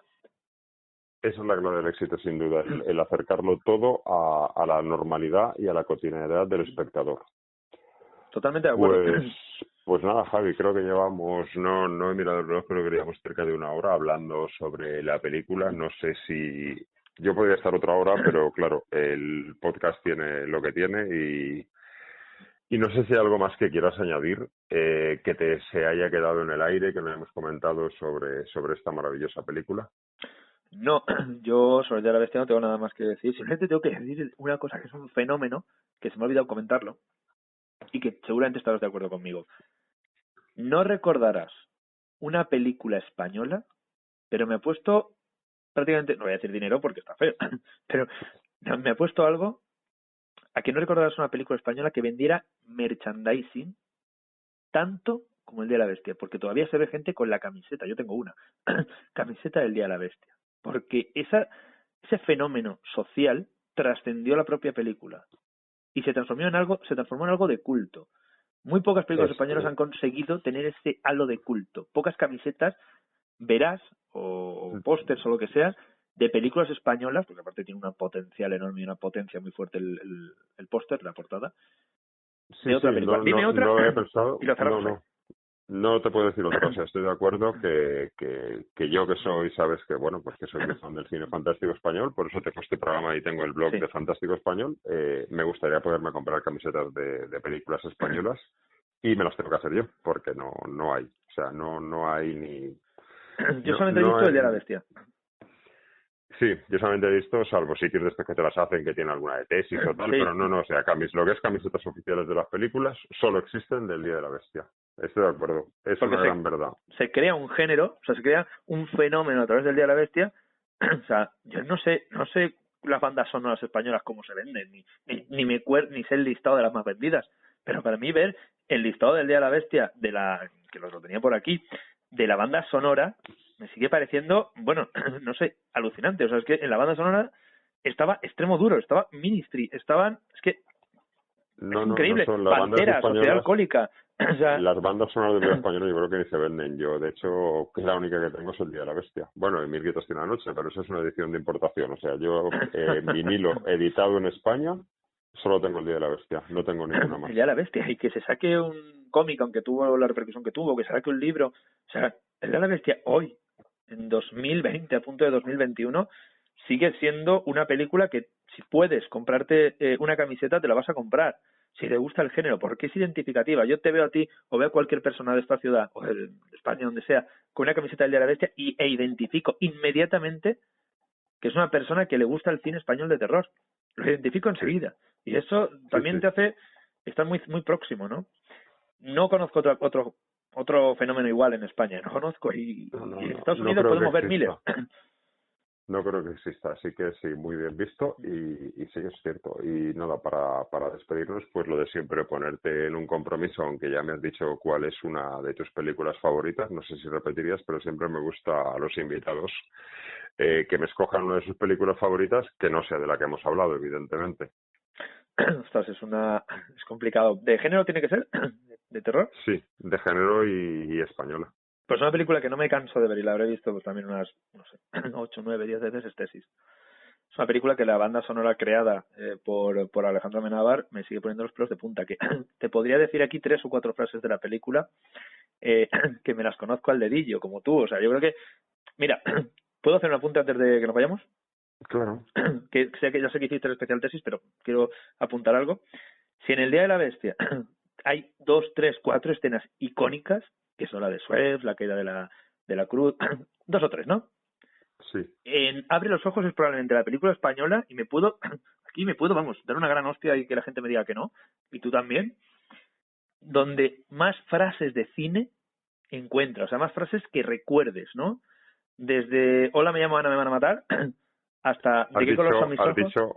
Has dicho en Abre los ojos, te referías a Tesis. Perdón, en Tesis. Tesis, disculpa, me he equivocado. Sí, en Tesis es una de las películas, lo que quería decir, que tiene más frases icónicas, más frases referenciales. O sea, hola, mi hermana, me van a matar, estás enamorado del malo, imbécil, ¿de qué color son mis ojos? No sé, yo cuando la veo digo, es que tiene frases contundentes y que han pasado a la historia. Y probablemente tiene el mejor malo o villano o psico-killer que ha dado España, ¿no? Y desde ahí pues yo veo a Eduardo Noriega diferente, ¿no? Sí, y es una película posiblemente, aunque pienso que El Día de la Bestia podría estar por encima de ella en calidad, pero pienso que creo que es una de las películas que menos mal ha envejecido. Sí, ha envejecido bastante creo bien. que ha envejecido muy, muy bien. Que tú ves, por ejemplo, Abre los ojos, y Abre los ojos a mí en su día me gustó, pero ha envejecido muy mal. Tú la ves hoy en día y no funciona. No funciona de ninguna manera. Tesis funciona. Abre los ojos, le falla creo que más bien la música, le falla que si ves el giro, que no voy a decir porque supongo que todo el mundo lo ha visto, pero no voy a decir, ya pierde fuelle. Es como un poco como el Sexto Sentido, ¿no? En el momento que sabes el giro, o sabes el giro que te va a pegar al final, la sorpresa final, ¿no? Ese plot twist, pues sí, ya carece un poco de gracia, ¿no? En cambio, El Día de la Bestia no tiene ningún giro. La película es lineal, es lo que hay, es un camino hacia encontrar al demonio, encontrártelo y eliminarlo, ¿no? Y que Abre los ojos es una película que en su día hablaba de algo que era algo que todo el mundo alucinó con la criogenización, pero que hoy en día ya no le interesa a nadie ni no tiene magia. Exacto. Sin embargo, el culto al demonio y el que exista un psicópata que mata gente sigue siendo actual. Lo era en su día, lo es ahora y lo seguirá siendo dentro de 30 años. Exactamente, y además toca un tema que es tan peliagudo, ¿no? Como es en las películas de Snap, que todavía sigue generando ese escalofrío, porque si El Día de la Bestia habla de la fantasía o de lo onírico o de lo irreal o de lo posible, ¿no? Al final que el demonio exista sí o no, aquí habla de algo muy tangible, ¿no? Que es sí, que existe, que el mal del humano existe. Ese tipo de subgrupos o de grupúsculos, ¿no? Por eso yo creo que es una película por eso siempre digo que los 90, y me parece maravilloso que se hace ahora, es difícil de superar, y la pondría a Tesis al nivel de Verónica. Ya sé que a lo mejor a ti no, pero a mí Verónica me sigue pareciendo gloriosa en todos los sentidos. O sea, a mí también, sí. O sea, desde la banda sonora, cuando suena Héroes del Silencio, me parece que emocionalmente te lleva a los 90.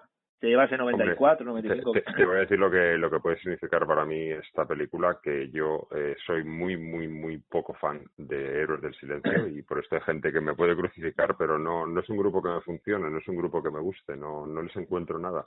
Sin embargo, la manera de la que funciona en la película me parece maravilloso, hasta el punto de que, no gustando el grupo, si la banda sonora me la pudiera comprar, me la compraría.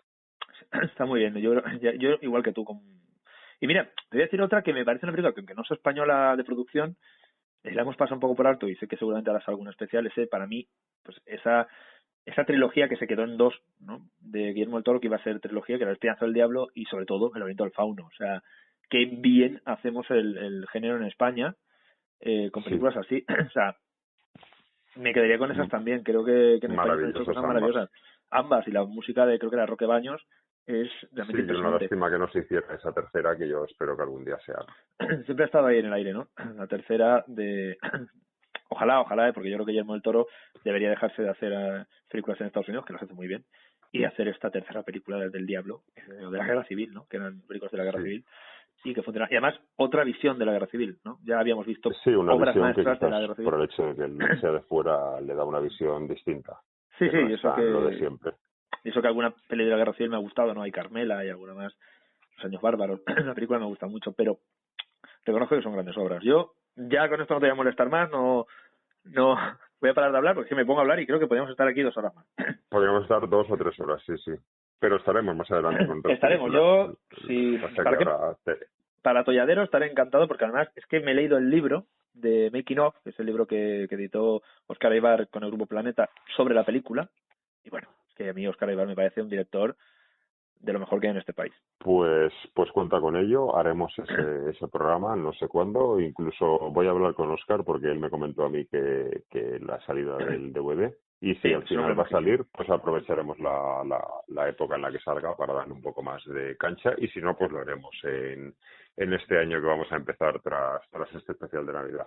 Me parece genial. Pues nada, Javier, lo dejamos aquí, te dejo, me despido de ti, pero vamos a continuar con la segunda parte del programa, en el que hablaremos del corto navideño. Y nada, un abrazo y hasta dentro de muy poco, Javi. Hasta luego, compañero. Mari, ¿estás bien? ¿Que mire qué? ¿No estarán jugando ahora las películas? Silencio los corderos, ¿sí? ¡Todos que te calles, estos hombres! ¡Joder!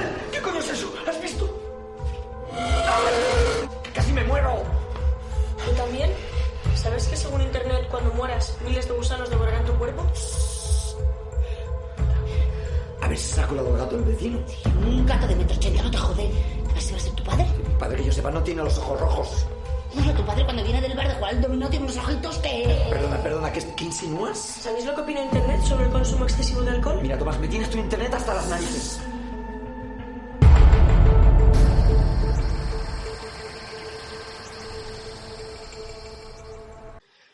Bueno, seguimos con nuestro especial de Navidad, con la segunda parte, no menos importante, pero la segunda parte. En este caso vamos a hablar de un cortometraje navideño, como no podía ser de otra manera, de Paco Cavero, un director, guionista, ilustrador y no sé cuántas cosas más es capaz de hacer este hombre. Muy buenas, Paco, bienvenido. Hola, buenas, ¿qué tal? ¿Cómo estás? Pues muy bien, aquí celebrando estas extrañas Navidades y qué manera mejor de celebrarla que con un poquito de cine. Eso siempre está bien, siempre está bien. Y que pasen ya estas últimas Navidades tristes. Bueno, podemos hacerlas felices a todo el que esté ahí en el otro lado escuchándonos y no le gusten las Navidades, pues bueno, vamos a ver un poquito de cine de terror y de cine fantástico y vamos a hablar de él. No sé si en la presentación me he dejado algo de lo que es Paco. No. Bueno, yo de pequeño quería ser futbolista, luego jugador de baloncesto y he acabado siendo dibujante y hago cortos para arruinarme. Entonces, no, lo has definido muy bien. O sea, que bueno, está todo bien. Es un buen cambio. Con futbolista seguramente si hubieras sido bueno, te hubieras hecho mucho más rico de lo que te puedes hacer dirigiendo cortos y siendo ilustrador, pero bueno, oye, nunca se sabe. Igual como ilustrador hay que sí que ganan pasta. Cortometrajista te digo que no. No, y dibujantes sí. Cortometrajistas hay algunos que viven de ello, pero hay más dibujantes que viven de ello que cortometrajistas. Habrá que dar el salto al largo algún día, imagino, o sea, para poder también malvivir. Sí. Bueno, pues el corto del que vamos a hablar es un corto que a mí me llama mucho la atención. Su título es Verde Pistacho. Ante todo, a nuestros oyentes siempre les decimos que, bueno, si no conocéis este corto, es el momento de darle la pausa al podcast, ver el corto y seguir oyéndolo porque vamos a, en la medida de lo posible, tampoco vamos a ser muy sangrantes, pero podemos soltar cosas que luego no tengan gracia el verlo luego. Así que os recomendamos que primero lo veáis. Está en abierto, ¿no, Paco, ahora mismo? Están abiertos, sí. Están ¿Y abiertos lo pueden ver? Sí. O sea, en la web de cortos de metraje, allí se puede ver perfectamente y si se busca en Google también, Verde Pistacho Paco Cavero, creo que acaba saliendo el enlace. Vale, pues nada, primero lo veis y luego ya continuáis escuchándonos. Bueno, Paco, este es tu corto número. Tienes 8 cortos como director, si no recuerdo mal, ¿no? Sí, los 3 primeros fueron así un poco de gamberrismo, más guerrilla que otra cosa, pero bueno, intentaba yo hacerlo lo mejor que podía sin saber. Y este es el 7. El número 7 es este. Sí. Vale, sin saber, quiero entender con esto que has dicho de que los hacías sin saber que eres uno más de los que no tiene estudios cinematográficos, que simplemente te has tirado a hacerlo y punto. Sí, no. Yo soy dibujante, quieras o no, pues entre los cómics, el dibujo y tal, o sea, no dista mucho del cine, quiero decir, son primos hermanos, el cómic es el primo pobre del cine y al fin y al cabo es contar una cosa, una lo cuentas dibujando, la otra la cuentas grabando, filmando. Y sí, los primeros cortos yo no tenía ni idea. El primer corto que hice se llamaba Yo y sus geranios. Era una comedia así bastante inspirada en el mundo de Alex de la Iglesia de los 2000. Y la verdad es que no tenía ni idea y aprendí haciendo ese corto. Simplemente yo sabía de planos, qué planos eran los que yo quería, porque me hice el story, pero luego era como... Vale, lo estoy aprendiendo todo a base de hostias. O sea que luego ya con más templanza ya sabía un poco más, pues los últimos 4 cortos, sobre todo los últimos 4 cortos ya son profesionales. Sí, vamos, la estética que tiene este último corto, desde luego es muy profesional y ya no sé, vamos, cuentas con actores ya de cierto nombre como Manuel Burqué, que ya es un tío que todo el mundo conoce. ¿Cómo llegas a...? Porque eres autoproductor en tus cortos. No, los que hacía al principio sí, luego ya a partir del tercero o cuarto empecé con una productora en Barcelona, Paz Producciones, y luego colaboré con la productora con la que colaboramos mi chica Alicia Álvarez y yo, que es Mordisco Films, y no, o sea, quiero decir, yo ayudo en la producción evidentemente, aportando dinero, aportando todos mis conocimientos escasos, pero vamos ya con productora ahora. Muy bien, eso. Y bueno, ¿por qué Verde Pistacho? Este corto, yo te digo lo que a mí me inspira y por lo que a mí me atrae y por lo que hemos llegado a estar aquí en el programa hoy. A mí yo lo que veo en este corto es cine de aventuras familiar con toques fantásticos, pero cine de aventuras familiar americano de los 80, tanto por el barrio como por la estética. No sé si estás de acuerdo con eso conmigo. Sí, completamente. Era, dentro que cabe, busqué un look así parecido a barrio residencial americano, pues lo que hice de los 80 y tal, haciendo un pequeño homenaje a Gremlins también en la estética y tal, pero sí, es justo lo que has dicho. Y luego a mí también me recuerda mucho por lo que es la historia, y aquí es donde os insistimos a los oyentes que lo veáis antes de seguir, porque a mí también ya no la estética, sino lo que es la historia en sí, me recuerda bastante, más que a Gremlins, a Invasores de Marte, al remake de Invasores de Marte, a la que es de los 80. Me la recordó mucho en la historia. En la historia, pues la premisa original, ni Marte ni Venus, es exactamente lo que pasaba, pero era un bicho peludo el que estaba abajo. Entonces luego lo fue derivando porque tenía una idea, o sea, tuve una idea después de le llamaremos Bobby, y justo creo que después de hacer la secuela de Bobby, que era Por eso no tengo hermanos, vamos, que se me ocurrió la idea esta de un monstruo peludo que vive abajo y da sustos de vez en cuando. Entonces fue derivando y al final metí a los marcianos, que es una cosa que me fascina también. O sea que sí que estás de acuerdo, ¿no? En que puede ir también un poco por ahí en este rollo. Sí. Sí, pero fíjate, lo veía más como homenaje a Gremlins que al otro. Y fíjate, y sí, o sea, muchas veces haces cosas sin saber qué estás haciendo y tienen reminiscencias de otras cosas que has visto, que no lo haces voluntariamente, pero que lo tienes ahí en el interior del cerebro y van saliendo. O sea que sí, te doy completamente la razón. Bueno, también creo que influye, aparte de que evidentemente como creador te influye todo lo que has visto, también influye que el espectador, pues en mi caso, por ejemplo, no es que no me guste Gremlins, pero no soy fan de Gremlins, no es una película que yo me sentara voluntariamente voy a ver esta película. Sin embargo, con Invasores de Marte sí que es una película que le tengo mucho cariño y que de vez en cuando revisiono porque la adoro. Entonces, quizás el espectador es un poquito también el que cuando tú creas algo, el que decide un poco hacia dónde se lo lleva él. Ya, sí, no, está claro, sí. Y bueno, la fotografía, decisión tuya, entiendo, la fotografía que es muy de luces muy frías, no sé cómo explicártelo, pero quiero decir que sí que la veo muy de cine profesional de la aventura, de pues lo que tú dices, de los 80, de Gremlins, de todo ese rollo que seguramente tú, por la edad que tienes, te has criado viendo, pero llevado a, que es lo que a mí me es curioso, por lo difícil que es para mí. Todo este cine de aventuras normalmente es, sin menospreciar tu trabajo, ni muchísimo menos, pero es un poquito más serio, quiero decir, no que el tuyo no sea serio en cuanto a calidad, sino que tú tiras hacia la comedia. Y a la película que yo la comparo, por ejemplo, Invasores de Marte, pues no tira hacia la comedia, tira hacia lo más serio, aunque realmente Invasores de Marte tú la ves y sin pretender el director tirar a la comedia, por lo ridículo de los monstruos, tirar a la comedia, que a ti te pasa todo lo contrario. Tú sí que tiras voluntariamente hacia la comedia, pero los monstruos no parecen de comedia, parecen de cine de terror de verdad. Sí, bueno, para empezar la foto es de José Martín Rosete.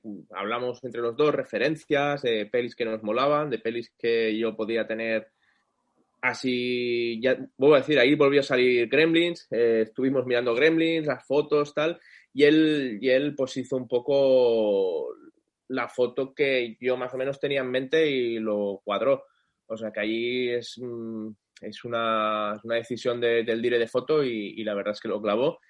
Y sí, y lo otro también, yo siempre tiro a la comedia. Todos los cortos que he hecho, a excepción del último, después de Verde Pistacho, rodé a medias con Alicia Álvarez, mi chica, la tercera parte, y aunque tenga comedia, es el corto más serio que he hecho a nivel de drama. Es un poquito drama con comedia, con bastante comedia, es que toca los dos palos, pero los otros 7 cortos sí que son más de comedia, son comedia pura y dura. Entonces, si la gente se ríe es que he pretendido que se riese, y si se ríen en sitios que yo no quería que se riesen, ya es que soy un desastre.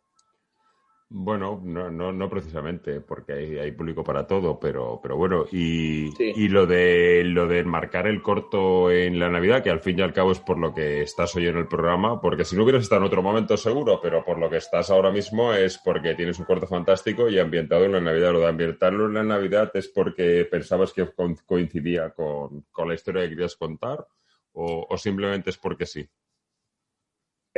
No, a mí sí me ha gustado no sé, o sea, la Navidad como Navidad siempre me ha gustado. No Navidad esta de vamos a sentarnos 50 personas y coger la botella de anís y la zambomba, no, pero sí como el espíritu navideño, villancicos de fondo en la calle, que nieve, este tipo así de sobre todo Navidad cinematográfica, que es lo que decíamos, referencia de los 80.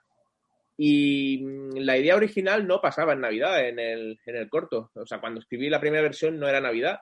Fui añadiendo que fuese Navidad más adelante como para, pues lo que ya veis en el corto. Me refiero, hay regalos, se justifica el título del corto, hay un elemento con el que se juega, que es la espada láser, que es un regalo al chaval. Entonces ya dije, hostia, me gusta la Navidad, pues voy a acabar de perfilar todo el corto en Navidad.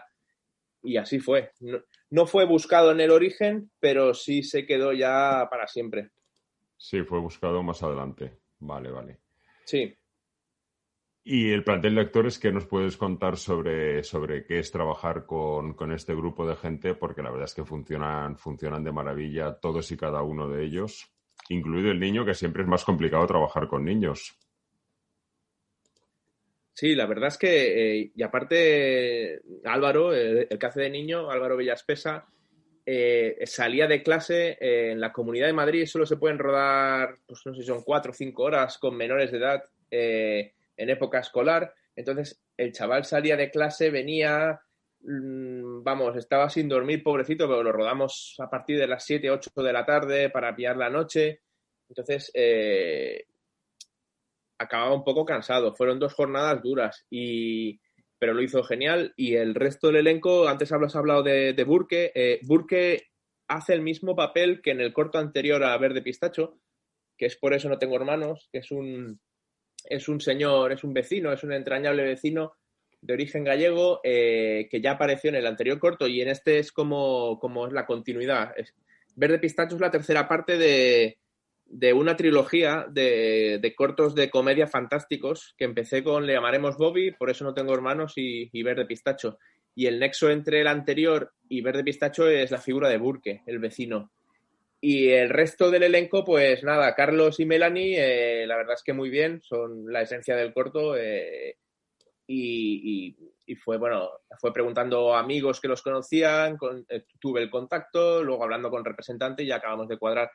Pero la verdad es que guay, y contento por haber vuelto a trabajar con Burke. Quiero decir, ya los 2 cortos que he hecho tienen un papel similar, muy divertido, y me quedo con eso. Sí, es un tío que parece que funciona muy bien en la comedia, aunque seguramente también funcionará bien. Estamos demasiado acostumbrados a verlo en comedia, pero yo creo que es un chico que puede funcionar bien en cualquier cosa que se ponga. Completamente. Sí. ¿Estás de acuerdo, no? Es un tío que vale para todo. Lo que pasa que, no sé, pues se le ha encasillado en comedia, y esperemos que alguien lo saque hacia otros lados.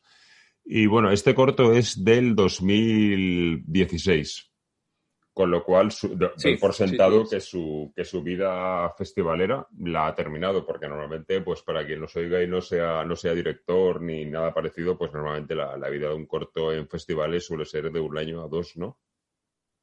Sí, lo estuvimos moviendo 1 año y medio, más o menos, y sí, la verdad es que acabó, pues si empezamos a moverlo, se estrenó en octubre del 2016, pues empezamos a moverlo en aquel momento hasta pues verano del 2018 o así, que estuvimos dando la coña, Y la verdad es que contentos porque acabó con 125, 127 selecciones y unos cuantos premios y la verdad es que bien.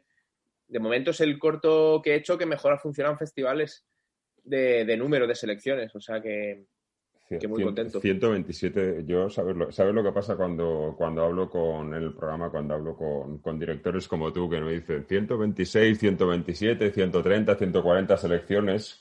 Me hundís porque yo ahora por lo menos en mi último corto tengo 7 selecciones y me parece ya que es la bomba. Llegáis vosotros, me decís que tenéis 100 y pico y digo, vale, me acabas de hundir.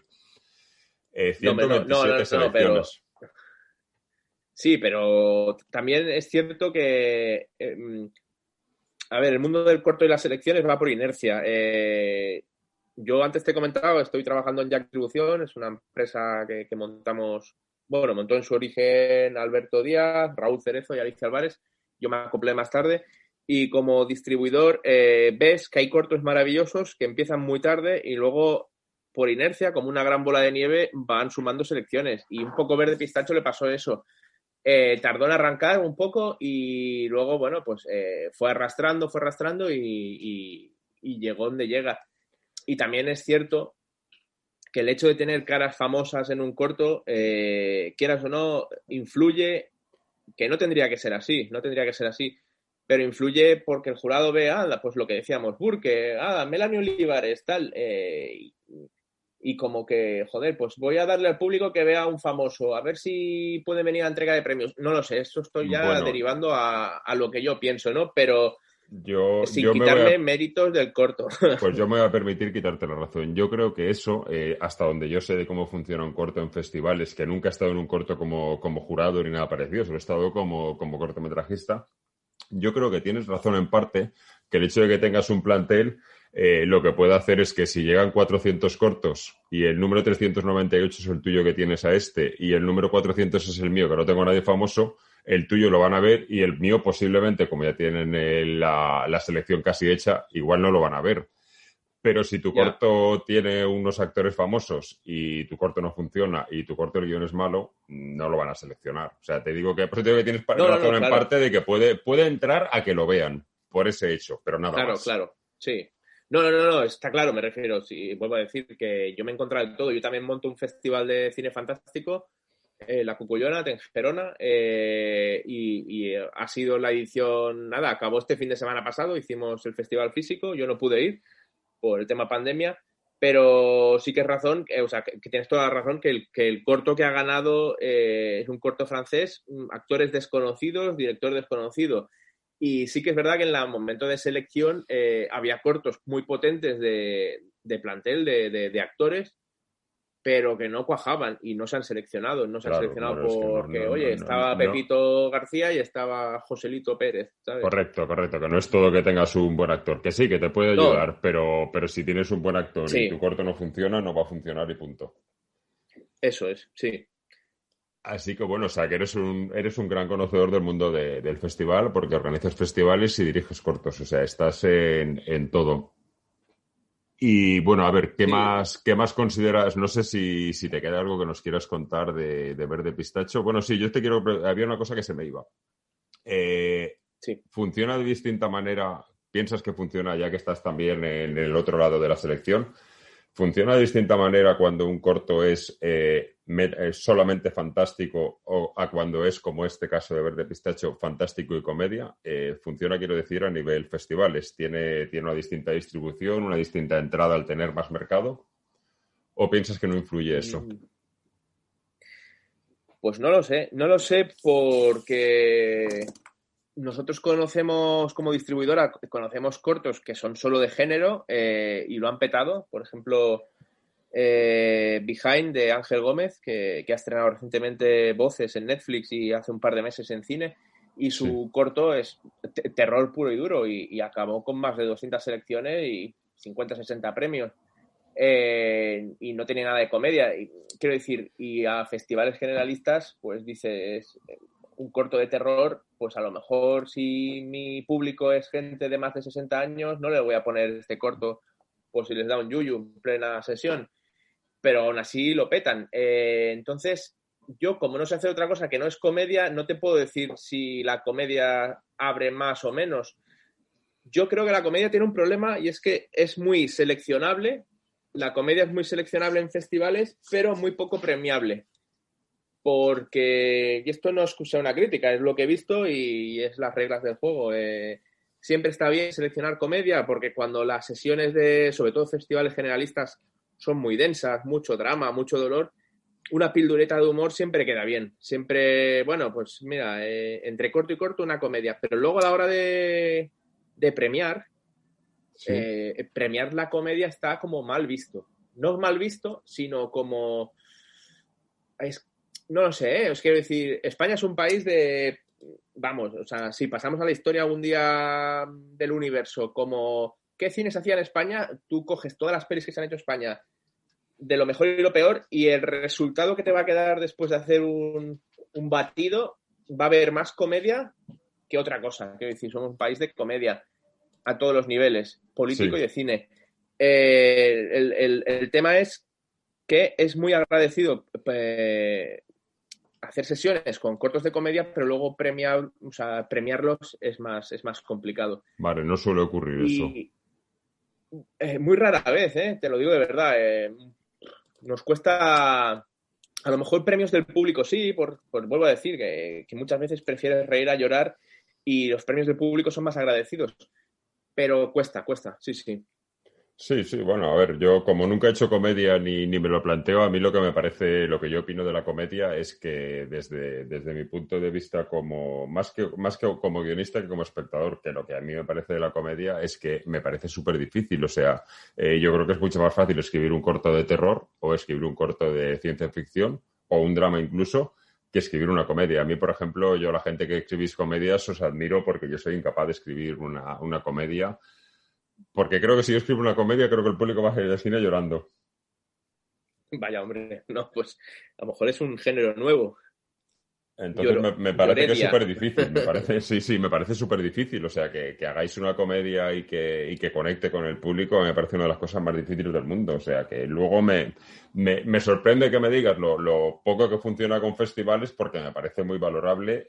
Creo que es un género que, aunque a mí no es el género que más me gusta, pero sí que creo que es el género más valorable porque, lo que te digo, no es fácil hacer llorar a alguien escribiendo un drama que solo con que salga un niño en el corto, que le hagas que le cojan cariño y que se muera, va a llorar toda la sala. Pero hacer comedia y que conecte con el público pienso que es algo súper difícil. Sí, pero fíjate, a mí he intentado hacer cosas más dramáticas y tal, y a mí me resulta imposible. Porque al fin y al cabo...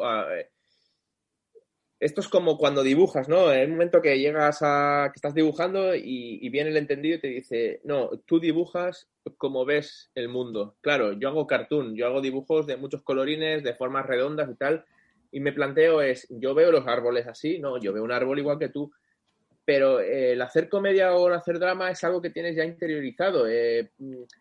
Por mucho que intentes forzarte a hacer otro género, va a acabar saliendo el género pues que llevas dentro. Quiero decir, y hay gente maravillosa que hace comedia, hace drama, hace de todo.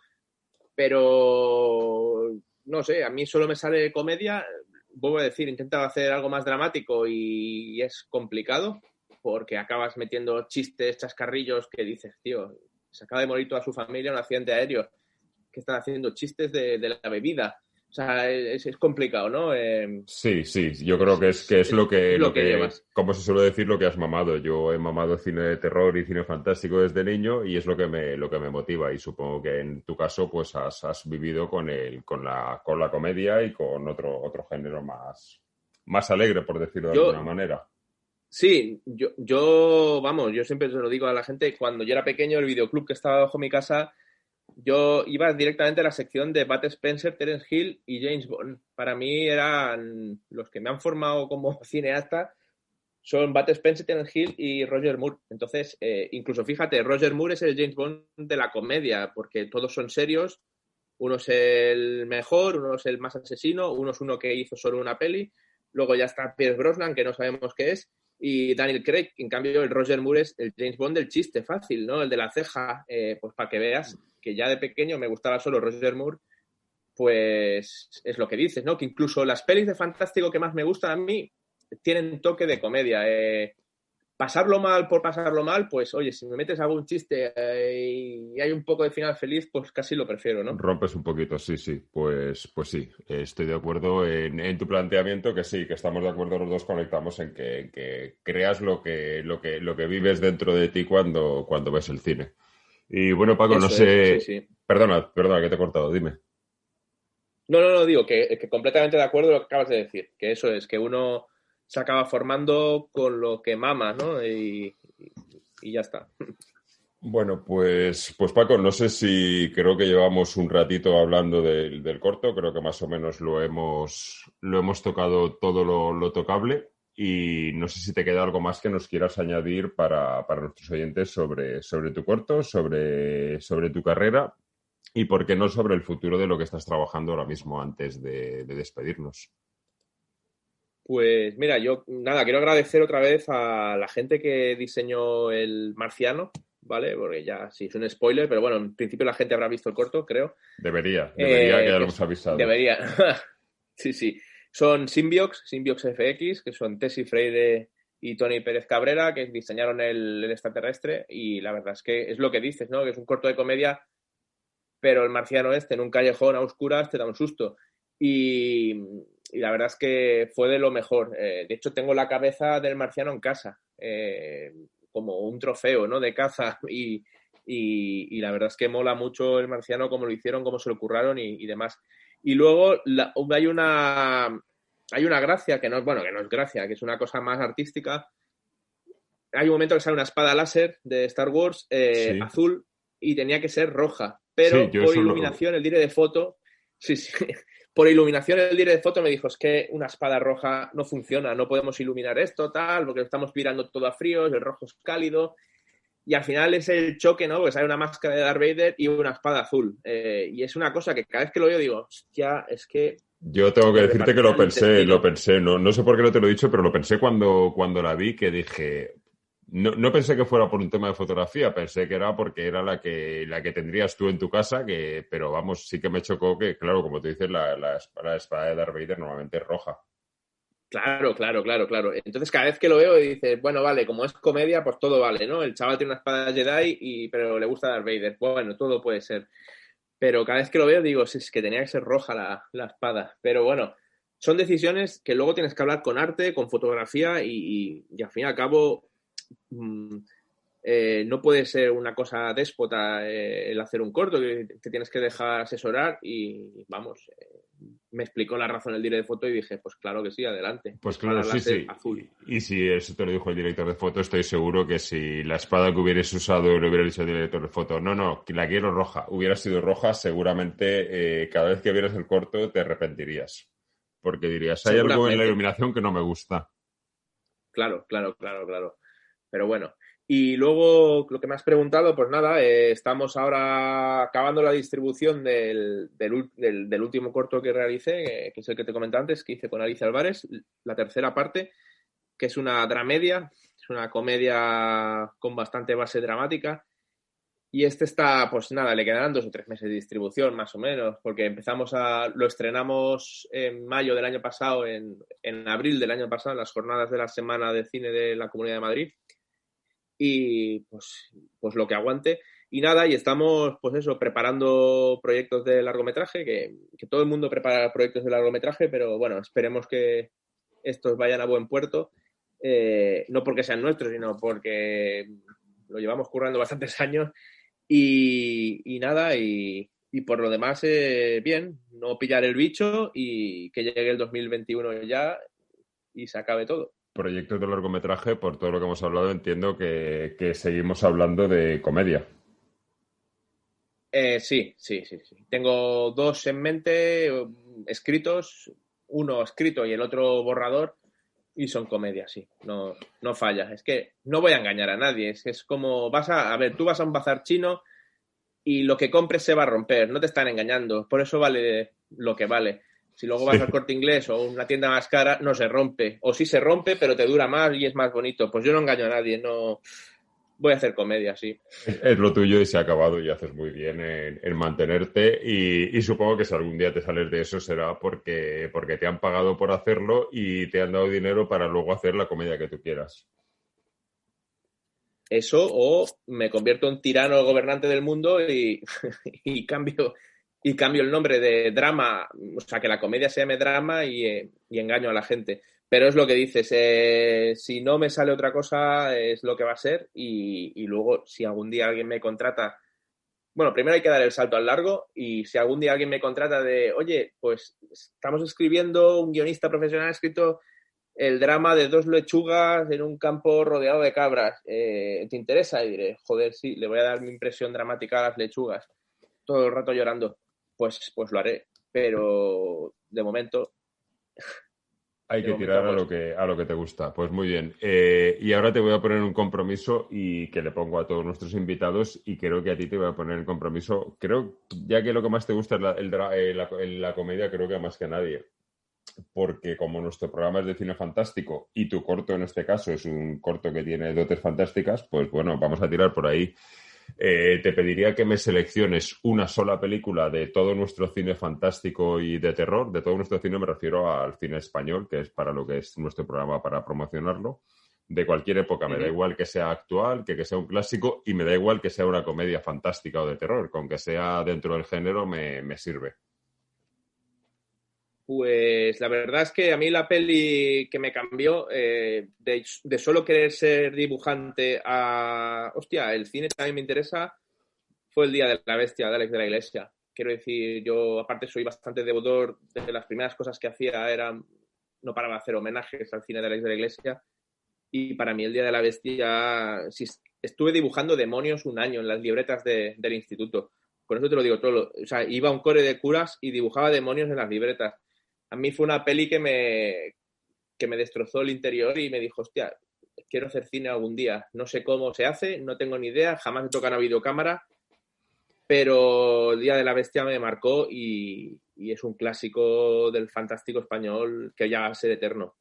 Sí, sí, y bueno, pues nada, maravilloso que seleccione esta película, que aparte de ser una de las más votadas, es la película con la que estamos en la parte anterior a este programa especial de Navidad, porque también es la película más navideña del cine español. Así que un compendio, sí. una unión perfecta de tu corto con El Día de la Bestia y con tu selección, y espero que te funcione muy bien todos esos proyectos que tienes y nada, cuando tengas cualquier otra cosa, pues aquí tienes tu casa en Más de 1000 Gritos y por supuesto en el blog Fantástico Español.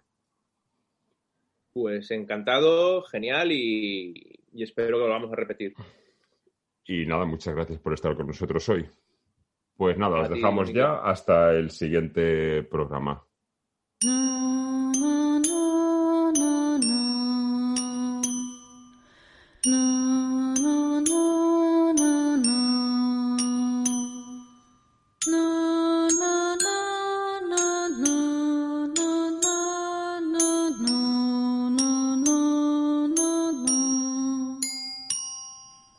No.